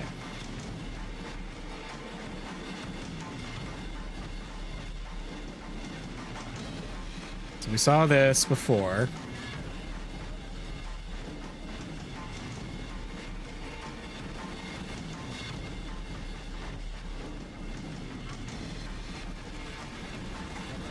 I saw the flame. Yeah, we saw this. Right. On the ground nearby. Oh, that's Minorikawa. A high school-age girl was crying, clinging tightly to a man who'd been caught in the blast. Kano recognized her as the girl he talked to earlier during the traffic jam. The man looked like he might still be alive. Kano hurried over to them. Police! He announced. Blood was streaming from the man's mouth. He clearly suffered some internal damage. Hang in there, buddy. Kano told him. Stay with us! The man's face was twisted up in pain, but somehow he managed to croak out a few words. Kano let out a gasp. The man's voice was almost too weak to hear, but what he said still shook Kano to the core. This man knew something important, something crucial to the investigation. Rescue vehicles arrived on the scene, and the wounded man was promptly loaded onto a stretcher. When he was placed inside the ambulance, Kano flashed his badge at the paramedics and got in alongside him. The man had already fallen unconscious. Kano didn't know when he'd wake up, back up, but he knew he needed to hear what the guy had to say. He sensed this stranger was the key to unlocking the entire case. No, he's not. The man never woke again. The antiviral that had been given to Hitomi. The blue minivan Al Kawawa had told Hitomi to look for, and now the minivan exploding. Kana was sure this man had known how all of these tied together. But now, the key to solving the case was gone for good. Oh no! We gotta save Minorikawa! Bad end, yep. A blown lead. Kana tried to get information from a man who was caught in the explosion, Minorikawa, but he arrived too late. If Minorikawa hadn't been caught in the blast, things would have gone differently for Kano. At 15:30, somebody shouts something, and depending on what they shout, both Kano and Minorikawa's fates may change. Just go get married and live on a farm, Kano. Yeah! Don't deal with this nonsense. Alright, who's the person shouting at 15:30? That guy. Is it this? Because Achi can shout something. In the van. Hitomi, wait. Is that it? Hitomi, wait! Achi shouted. But she didn't appear to hear his cries. The hope of rescuing her sister had driven all else from her mind.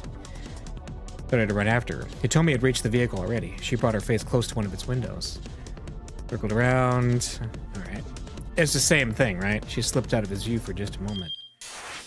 Did that change? It did! So yelling Hitomi, wait, changed it. Okay. Let's see.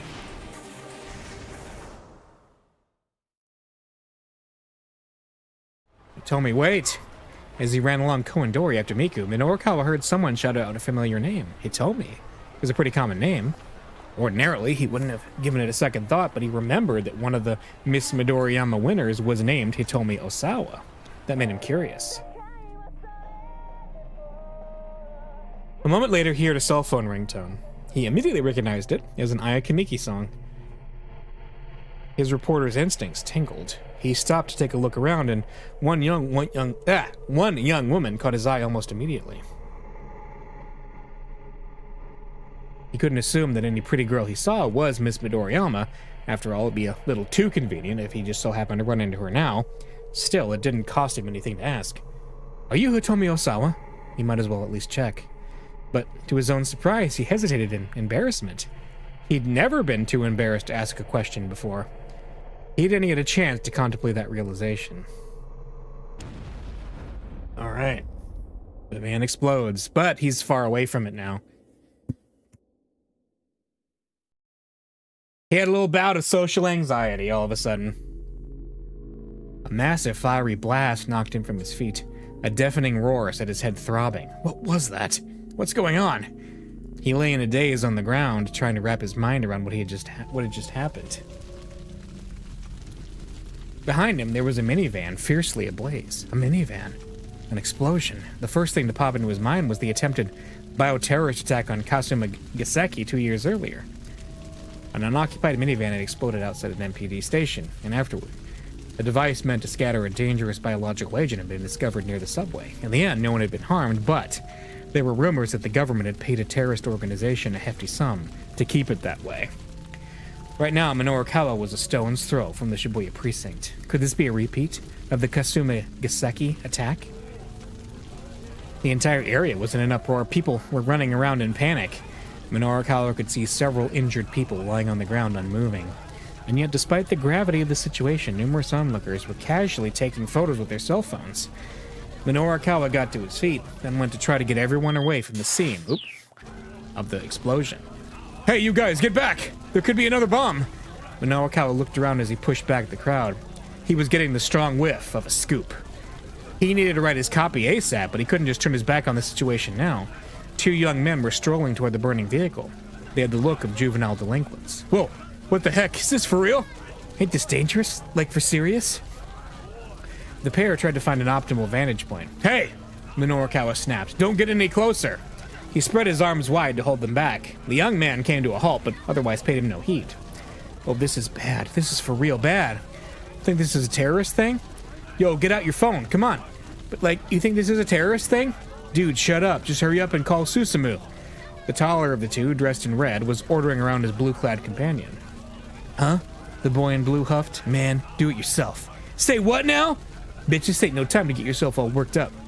Minorikawa stood there, arms still held wide, getting more and more annoyed at their back and forth.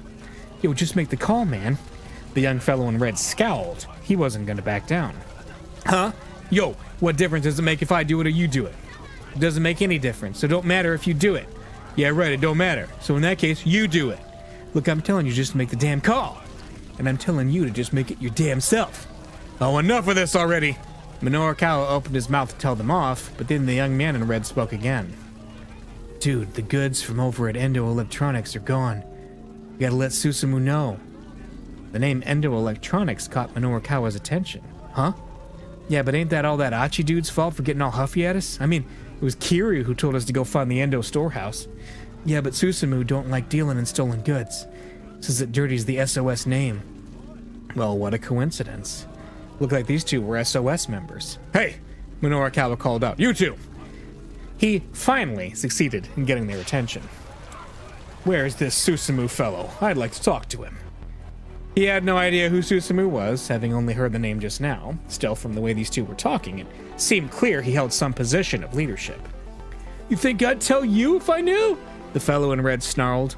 Minorikawa kept his composure. The facial expressions. It's beautiful. I love it. Listen, you guys know the Tenryugumi? The Tenryugumi was a Yakuza syndicate that operated in Shibuya. An up-and-coming Yakuza syndicate that turned up on the scene 10 years ago, with the seemingly legitimate Takarada financing as its business front.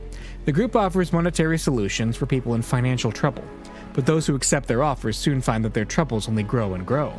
Embroiled in conflict with the Kanto Shiramini Gume, who have been long established in Shibuya.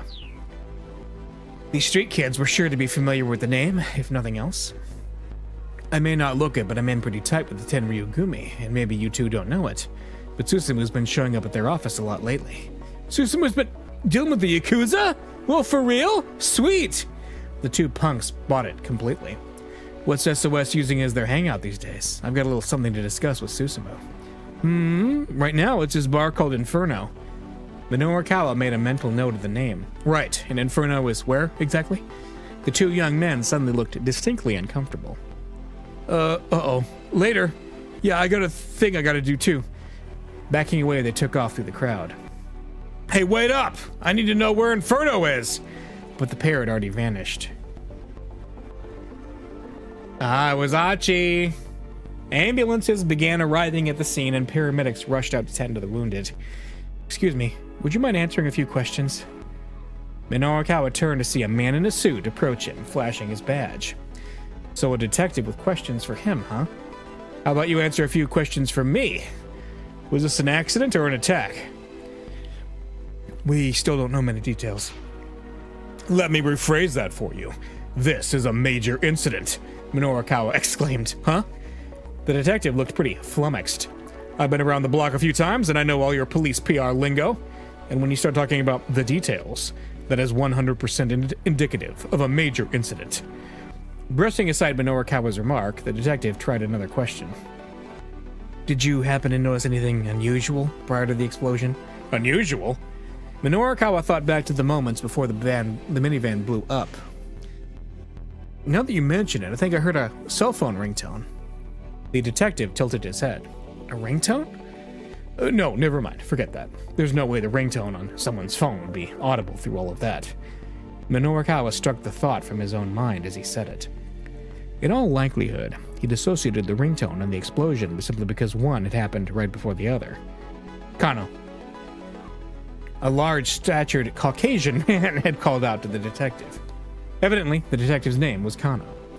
Thank you for your cooperation, he said with a bow. Then he ran over to the foreigner.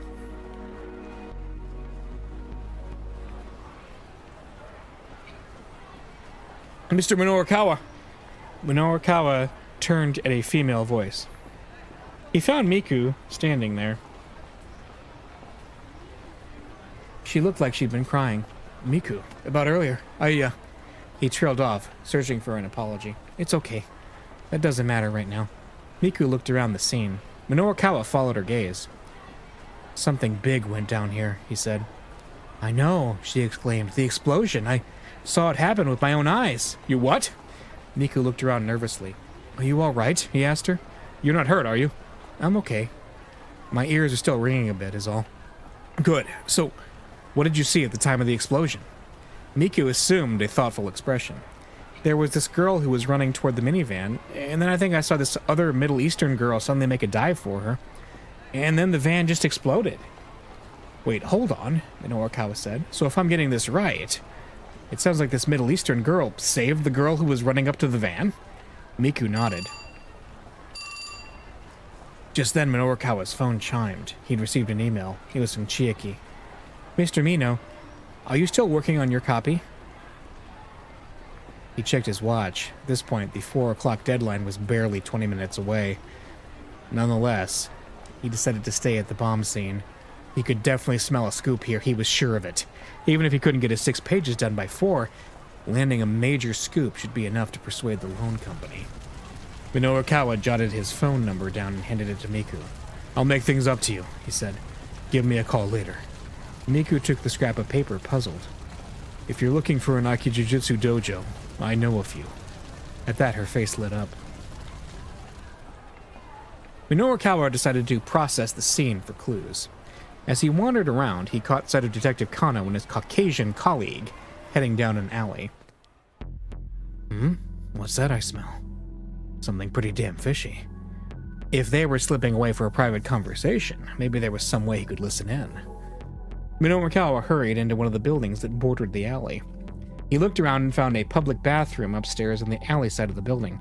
Hoping beyond hope, he slipped up to the bathroom window. Voices outside. He held his breath and listened. It's international criminals you mentioned. Kano's words were faint, but he could make them out. Minorukawa did a little fist pump. Correct. Roughly 8 hours ago, they infected Maria Osawa with the Uwa virus. Then they let her loose somewhere in Shibuya. Hold on. By Uwa, you mean... The discussion involved some terms Minorukawa wasn't familiar with. He focused all of his mental energy on what the two were saying. This is a killer virus with a 100% mortality rate once it takes hold. 100%? Minorukawa muttered to himself. The shock caused him to unclench the fist he didn't realize he'd made. This wasn't just an interesting conversation. It was monumental. It has an incubation period of 12 hours. In another 4 hours, Maria Osawa will go symptomatic. After that, she'll begin spreading the virus through the city. It's capable of airborne transmission?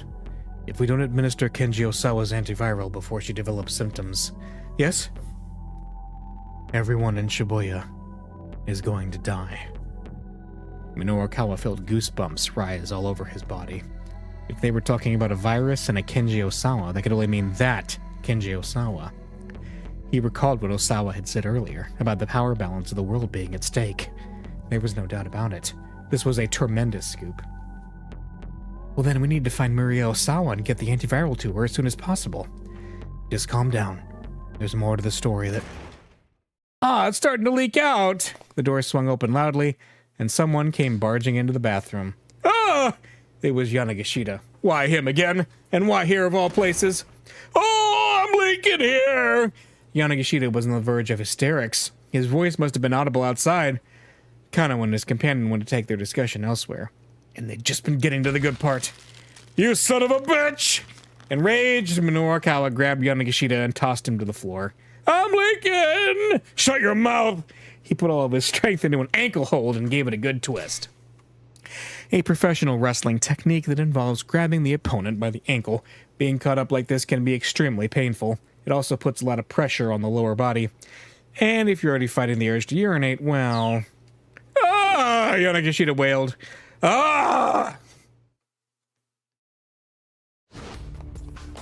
Minorukawa left the idiot blubbering in the bathroom and hurried out of the building. He hadn't heard the whole discussion, but he had a scoop on his hands anyway. This would be a tremendous score for Heaven Publishing, enough to let the company rebuild. He was certain of it. And if I'm the one saying it, it's gotta be true. And as he ran along, Minorukawa tried to plan his next steps. First, he had to get back to the editing office. He'd explain the situation to the people from the loan company. Then he'd go find that paperwork for Osawa and have Chiaki check his copy. And then after that... Okay, so he still had a lot of things he needed to do. He swatted himself on both cheeks to get himself psyched up. His phone rang. It was Chiaki. Mr. Mino, something terrible has happened. Chiaki's voice was a broken yelp. Whoa, calm down. Over on Korondori, this minivan exploded. Yeah, I'm well aware. Thanks to that, I've got a big scoop that... Chiaki cut him off. Just now, I got a call from Mr. Toyama's daughter, Hana. This time, Minorukawa waited for her to finish. He had a sinking feeling. She said that Mr. Toyama was in there. It was a suicide. Minorukawa's knees buckled. Tell me you're joking. No, I mean, the van explosion is all over the news, and Hana was in tears on the phone, and... Mr. Mino, are you still there? Toyama had killed himself? Minorukawa felt the energy drain from his body. Let's see. Is this a bad end? Oh, it's a to be continued. Oh. The perfect end of the Yanagishita article, and then he wet his pants. Yes. Yeah, like... And then the failure of a man wet his pants. So, Kano is next? Alright.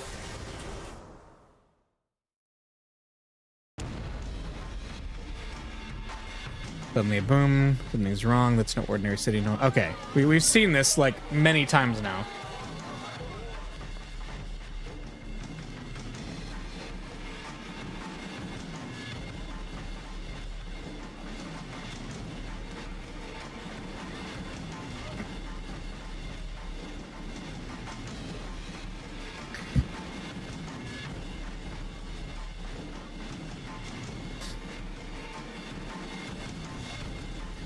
Okay. Gonna saw flames, set off an explosion. The attempted bio... Yeah, okay, we got all this. Okay.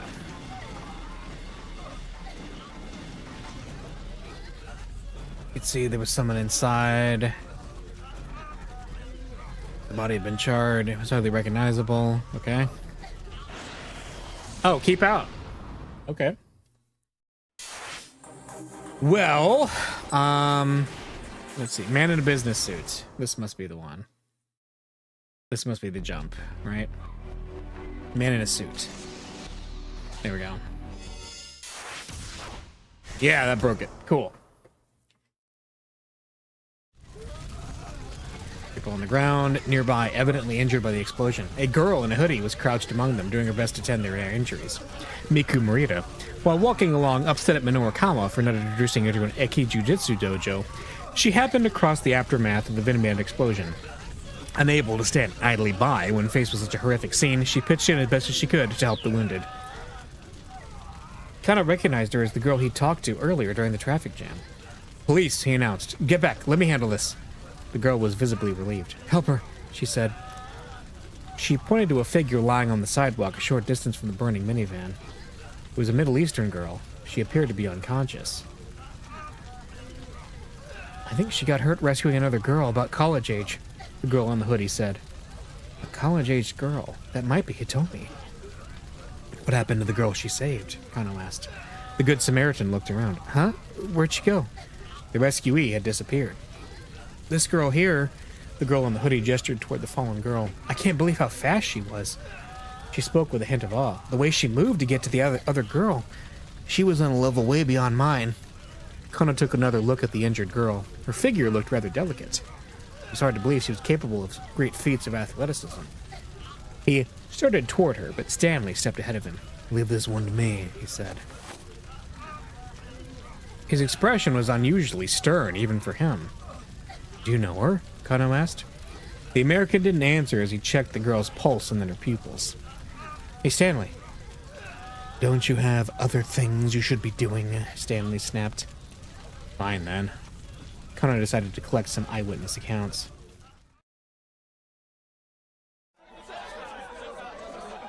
Patrol cars and ambulances arrived at the scene in the city stream. Once the vehicle fire was under control, things gradually began to calm down.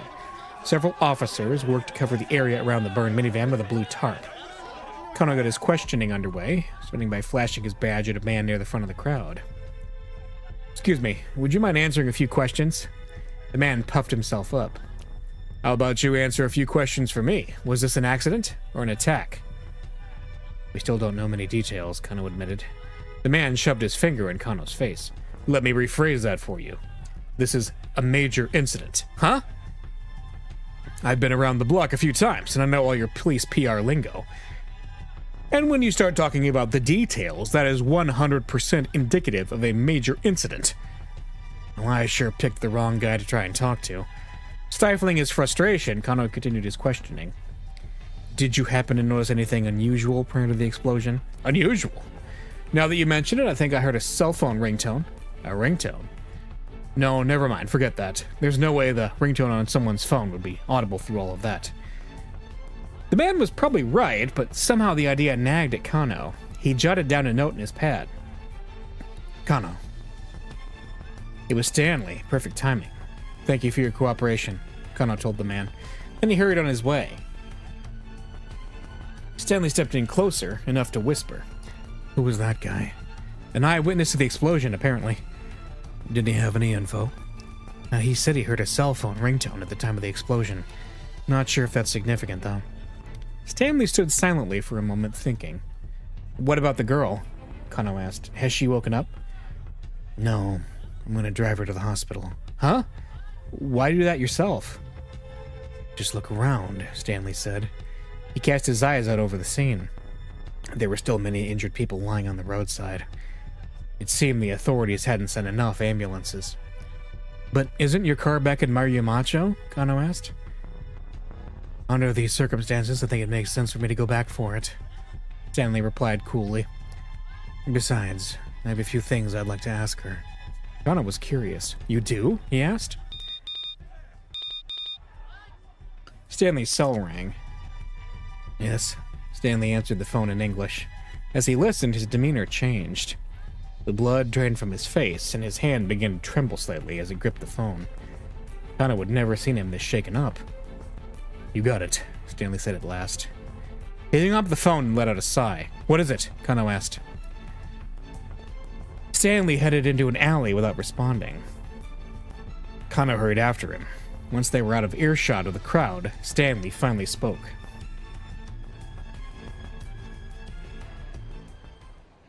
That call right now was from Gordon, my superior. Oh no! Gordon! Gordon's another character from Twin Peaks! He broke off there and for a long while was silent. He appeared to be struggling with some strong emotion. Let's not press.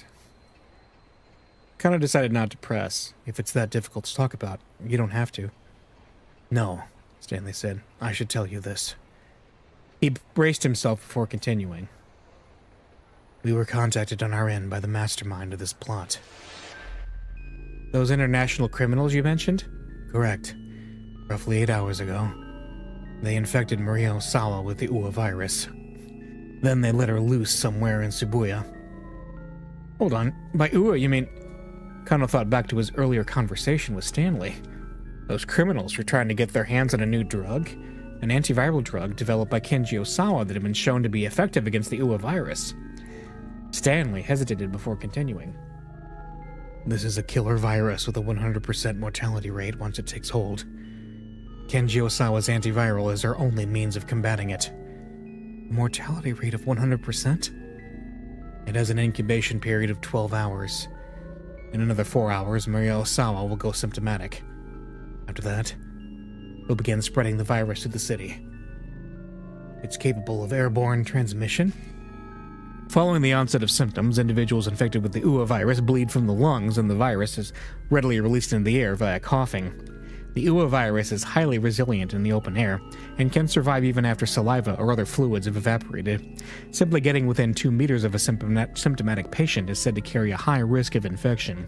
Bodily fluids from deceased patients carry an especially high concentration of the virus, and anything contaminated with such fluids must be thoroughly sterilized before it is safe. Stanley nodded. If you don't administer Kenji Osawa's antiviral before she develops symptoms. Yes? Kano's voice was trembling now. Stanley spoke with complete certainty. Everyone in Shibuya He's going to die. Well, then we need to find Maria Osawa and get the antiviral to her as soon as possible, Kano said, panicking. Stanley remained cool. Just calm down. There's more to the story than... Oh no. Stanley was interrupted by a strange sound from the upper floors of a nearby building. Unsure of what it was, the two men hurriedly relocated. It was Yanagishita. He did it. They paused when they came to a vacant lot. The place was deserted. No need to worry about being overheard there. You said there was more to the story? Kano prompted. The antiviral in question is stored in Kenji Osawa's laboratory. The lab is protected by a sophisticated security system, and apparently the storage area where the drug is kept requires fingerprint authentication from both Osawa and Tanaka. What?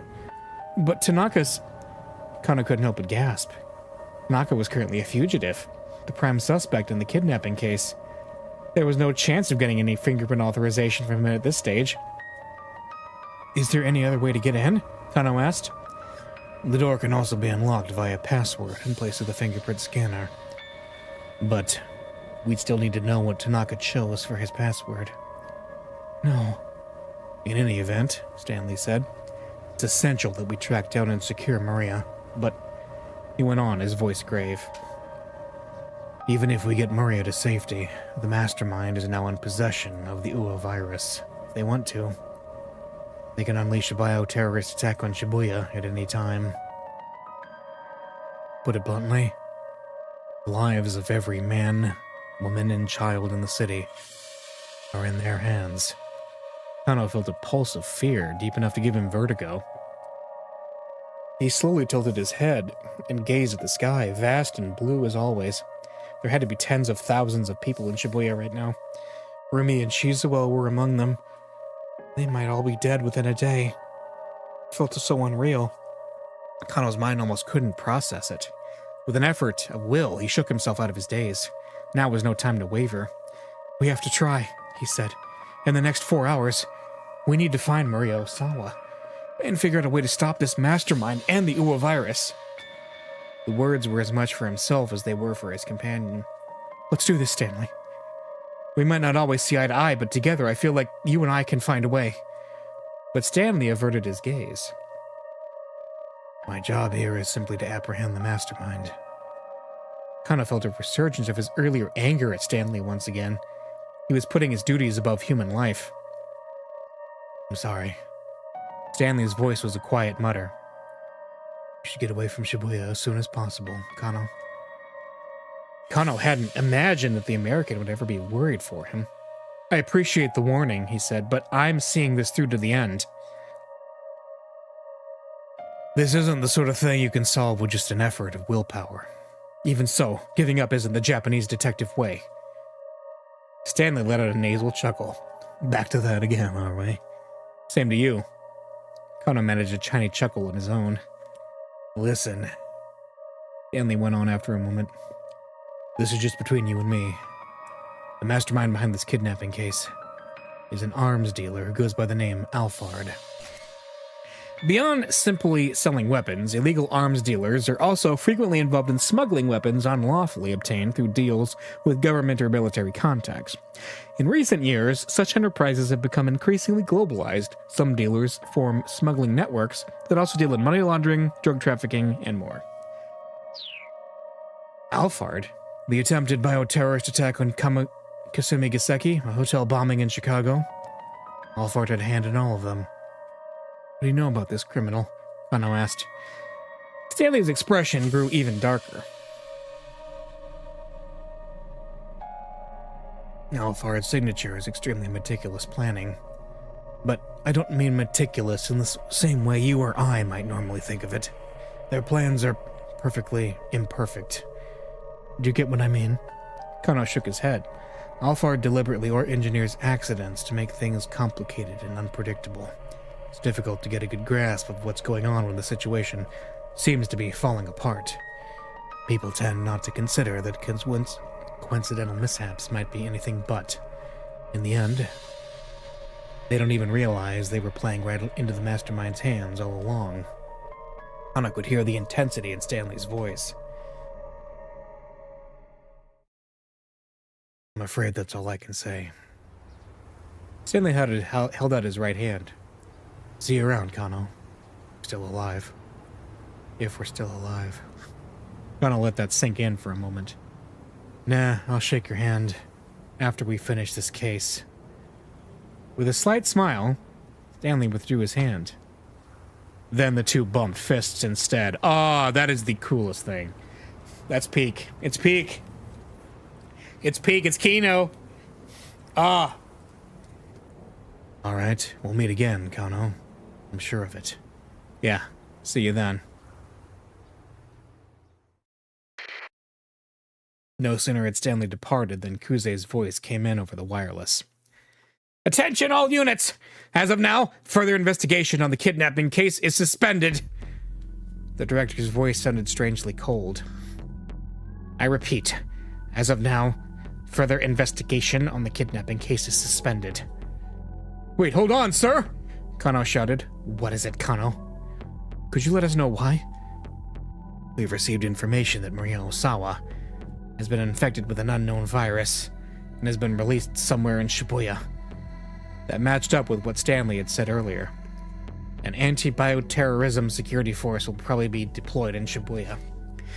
Terrorism involving biological agents such as bacteria or viruses. Biological weapons are easier to acquire and transport than nuclear weapons, and because they rely on an organism's natural ability to proliferate or infect, they can yield powerful results for low effort.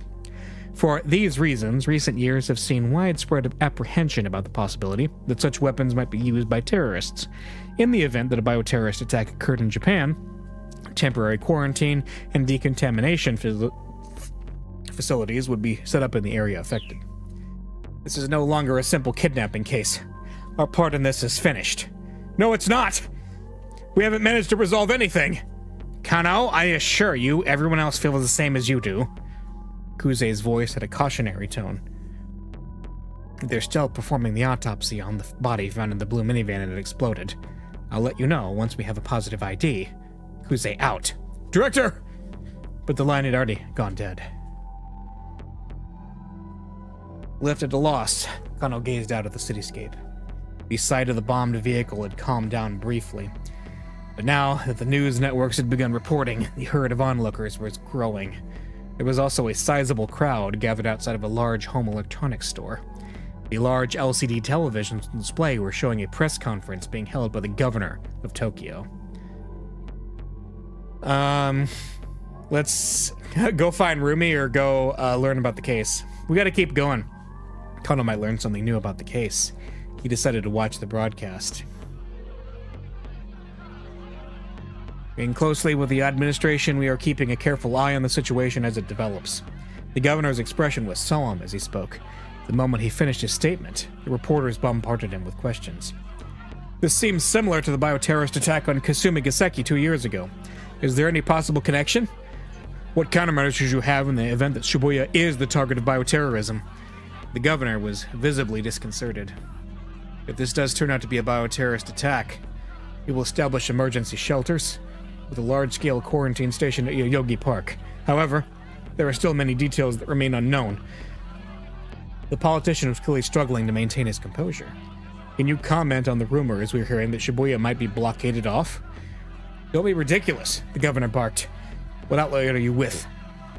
Are you trying to start a panic when we don't even know all the details? Besides, it wouldn't even be possible to blockade the whole of Shibuya. The press conference continued, the governor and the reporters locked in a belligerent back and forth. Kano left the electronics store and headed for the cafe where Rumi and Shizuo were waiting. He had to tell them both to get far away from Shibuya.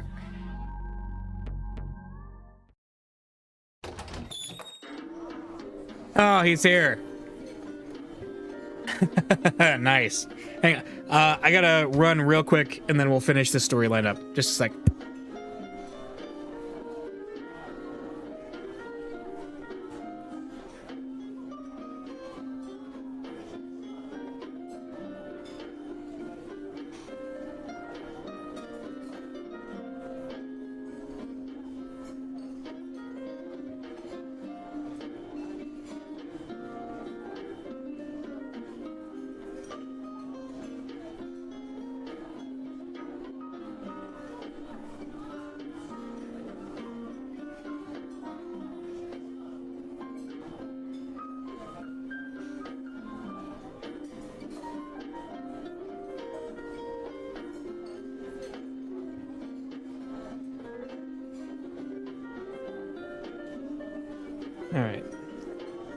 Café Lautrec seemed quiet when Kano arrived.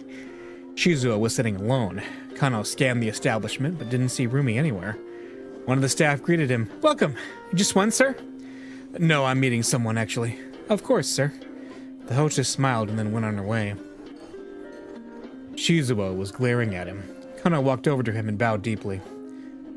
"It's a pleasure to meet you, sir. I'm Shinya Kano." "You look like even more of a knuckle-dragger than I thought." Shizuo maintained his appraising stare. "Rumi has something she needed to do, so she stepped away for a while," he said after a long moment. Kano sat down across from him. There was a laptop computer open on the table. Right now, the laptop is in sleep mode, and there's nothing on the monitor. But just before Kano came in, Shizuo was browsing an internet forum. He takes his user handle from a nickname of the apples he grows on his own farm, which are pretty little things, as nearly as sweet as honey. Oh no, he really is pretty honey. He's an Ayakamiki fan. The waitress came by to take Kano's order, so he asked for an iced coffee. "What are you using the computer for?" Kano asked. "I'm on the internet." Shizuo's voice was low and gruff. "This cafe has an internet connection?" May as well start with a little small talk. "So what?" Again, Shizuo glared at Kano. The words wouldn't come. "No, actually, this is no time to be making idle chit-chat. If they got infected with the virus, Rumi and Shizuo might die. Look, please, you need to leave Shibuya right away." Shizuo's face contorted with confusion. "What are you talking about? Why?" Kano wasn't sure if he should tell the truth or not.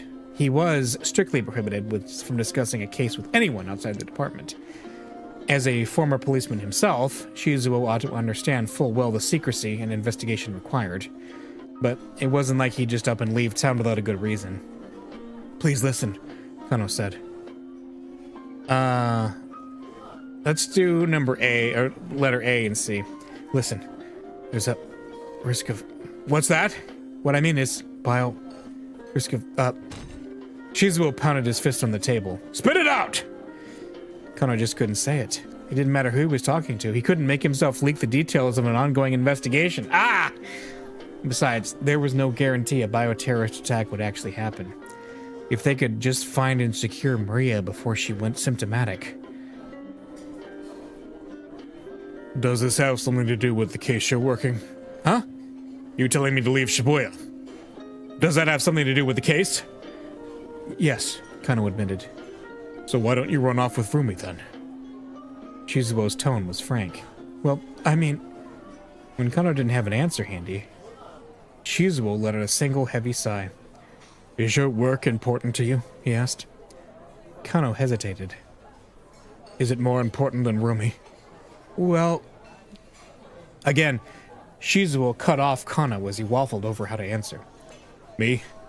I used to put my work before my family. There was no question in my mind that combating society's ills and solving cases was worth any price. And because of that, I did some pretty reckless things. Almost wound up dead more than once." Shizuo paused, a forlorn look in his eyes. "My wife did nothing but worry about me. So much that I didn't even realize when she'd worried herself sick. I was so caught up in my work that I wasn't even there for her when she finally passed away. It was all so very absurd of me." The waitress came by and sat Kano's iced coffee on the table. It sat there untouched until Shizuo looked at it pointedly. With a tiny nod, Kano brought the cup to his lips. The bittersweet liquid was a balm to his parched throat.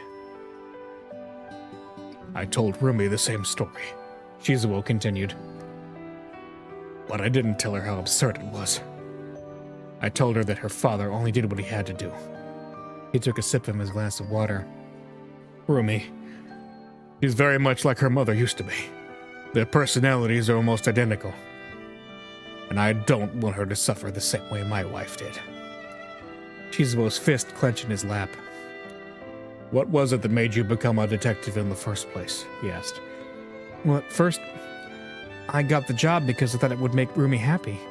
And then I guess also because I thought it'd make you like me, sir." It was the truth, but Shizuo simply chuckled. If your goal is to get me to like you, you may as well give up now. I'm sorry, sir, Kano said. I can't do that. Are you this stubborn around Rumi? Shizuo grumbled. I love your daughter, sir. I want to keep her safe, to make her happy. And why is that? Whenever I think about her, I just feel so amazing. I'm sure you or anyone can empathize with that. Everyone has someone they want to protect. It makes them feel that good. An admirable thing, wanting to be a detective and protect the happiness of the people. But that doesn't mean you need to ignore your own happiness in the process. What you say may be true, sir. Earlier today, my partner was stabbed. Today's his wife's birthday. Shizuo arched his brow. Is he gonna make it? We're not sure yet. Last I knew, he was in critical condition. This is why I keep saying that the detective life is... Shizuo's words trailed off into a lamenting murmur. Even so, Kana was unmoved. Dictum number 1. Never lose sight of what you're supposed to protect. Ever. What's that? Something that a senior detective I admire very much said. It's the fundamental guiding principle I've stuck to as a detective. But I was wrong about the real meaning behind it. My partner was stabbed. There are people I want to rescue. So much has happened, and now I finally understand what those words mean. When you see someone in trouble, you help them. That's not something a good detective does. That's something a good person does. Kano took a good long look at Shizuo's face. He had surprised himself finding the words to speak his feelings so clearly, and he wondered what effect it might have had on the older man. I'm sure that from your perspective as my future father-in-law, my being a detective means that I'm putting my life on the line, but that's not entirely true. I can only be myself. This is the kind of person I am. I care about helping people. Even if I were a baker or a brewer or a bookseller, I'd still act the same way. You're being ridiculous. A baker and a detective don't assume anywhere near the same risks. I suppose that's true. Kano fussed with his hair sheepishly. Shizuo grumbled. I think I see what kind of man you are now. He sounded oddly defeated. Which is why now is no time to just futz around. Kano sat up straighter at Shizuo's weighty tone. A detective needs more than just passion. A detective can't solve all his problems with sheer determination alone. But at the same time, he needs more than just the ability to coldly assess a situation. He needs the conviction to stick to a case, when it might otherwise seem prudent to give up. There was something new in Shizuo's expression now, and a gleam in his eyes that hadn't been there before. Kano almost felt like he was being sermonized to by a senior officer. You got that? We need a cool mind, but a fiery spirit. A detective without both of those is worth nothing. Do you mind if I write that down in my notebook here? Look, Shizuo said, sounding suddenly embarrassed. Aren't you in a hurry? Don't you have to get back to your case? Yes, and sir, please. I need you and your daughter to leave Shibuya right away. Yeah, I hear you. Kano conjured up Rumi's face in his mind. There was a chance he might never see her again. He forced the thought away as best as he could. By the way, if I may ask... Oh, sorry. It was Shizuo. By the way, if I may ask, Shizuo said. What was it about Rumi that made you fall in love with her? What? Where is this coming from all of a sudden? Was it her looks? No, it wasn't just that. Kano found himself tongue-tied again. I mean, she is pretty cute. This is my own daughter I'm talking about. Shizuo shocked him by grinning from ear to ear. Well, yes, she sure is, Kano replied, but it's more than just that. She's also very sweet and kind-hearted. Ah, she is, isn't she? Yeah, she really is. For the first time, Kano and Shizuo smiled at one another. You're a man who lets his emotions show on his face, Shizuo said. And for a detective, that's not so bad. Thank you, sir, Kano said. He bowed to Shizuo. as he stood up from his seat. Never lose sight of what you're supposed to protect, huh? I like that. Wise words indeed. Kano turned to look back, and then bowed deeply to Shizuo one last time.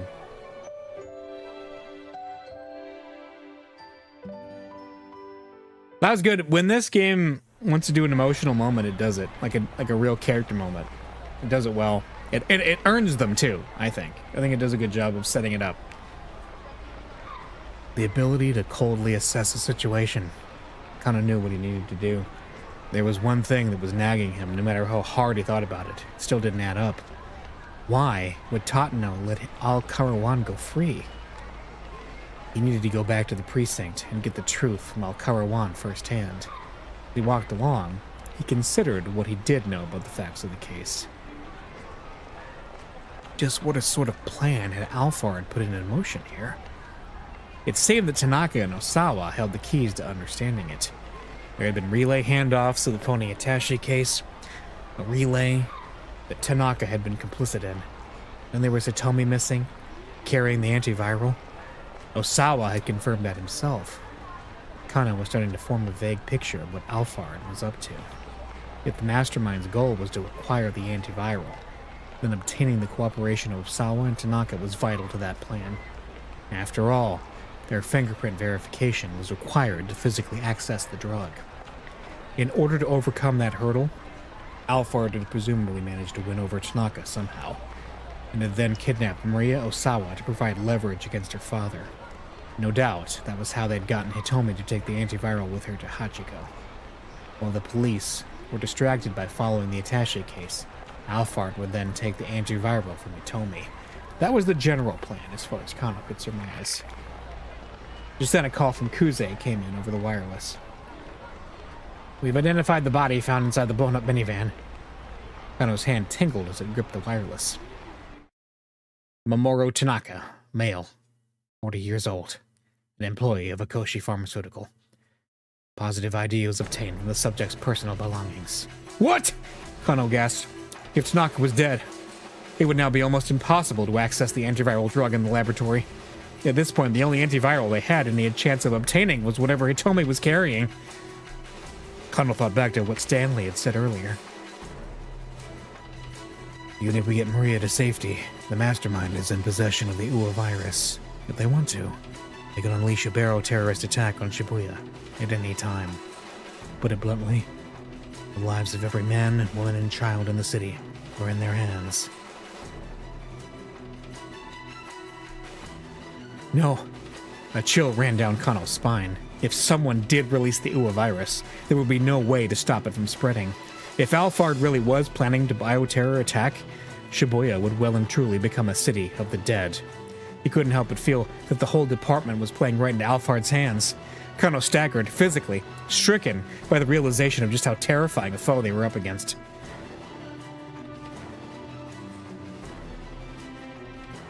To be continued. There we go. And I think that is a good to-be-continued spot to leave off on.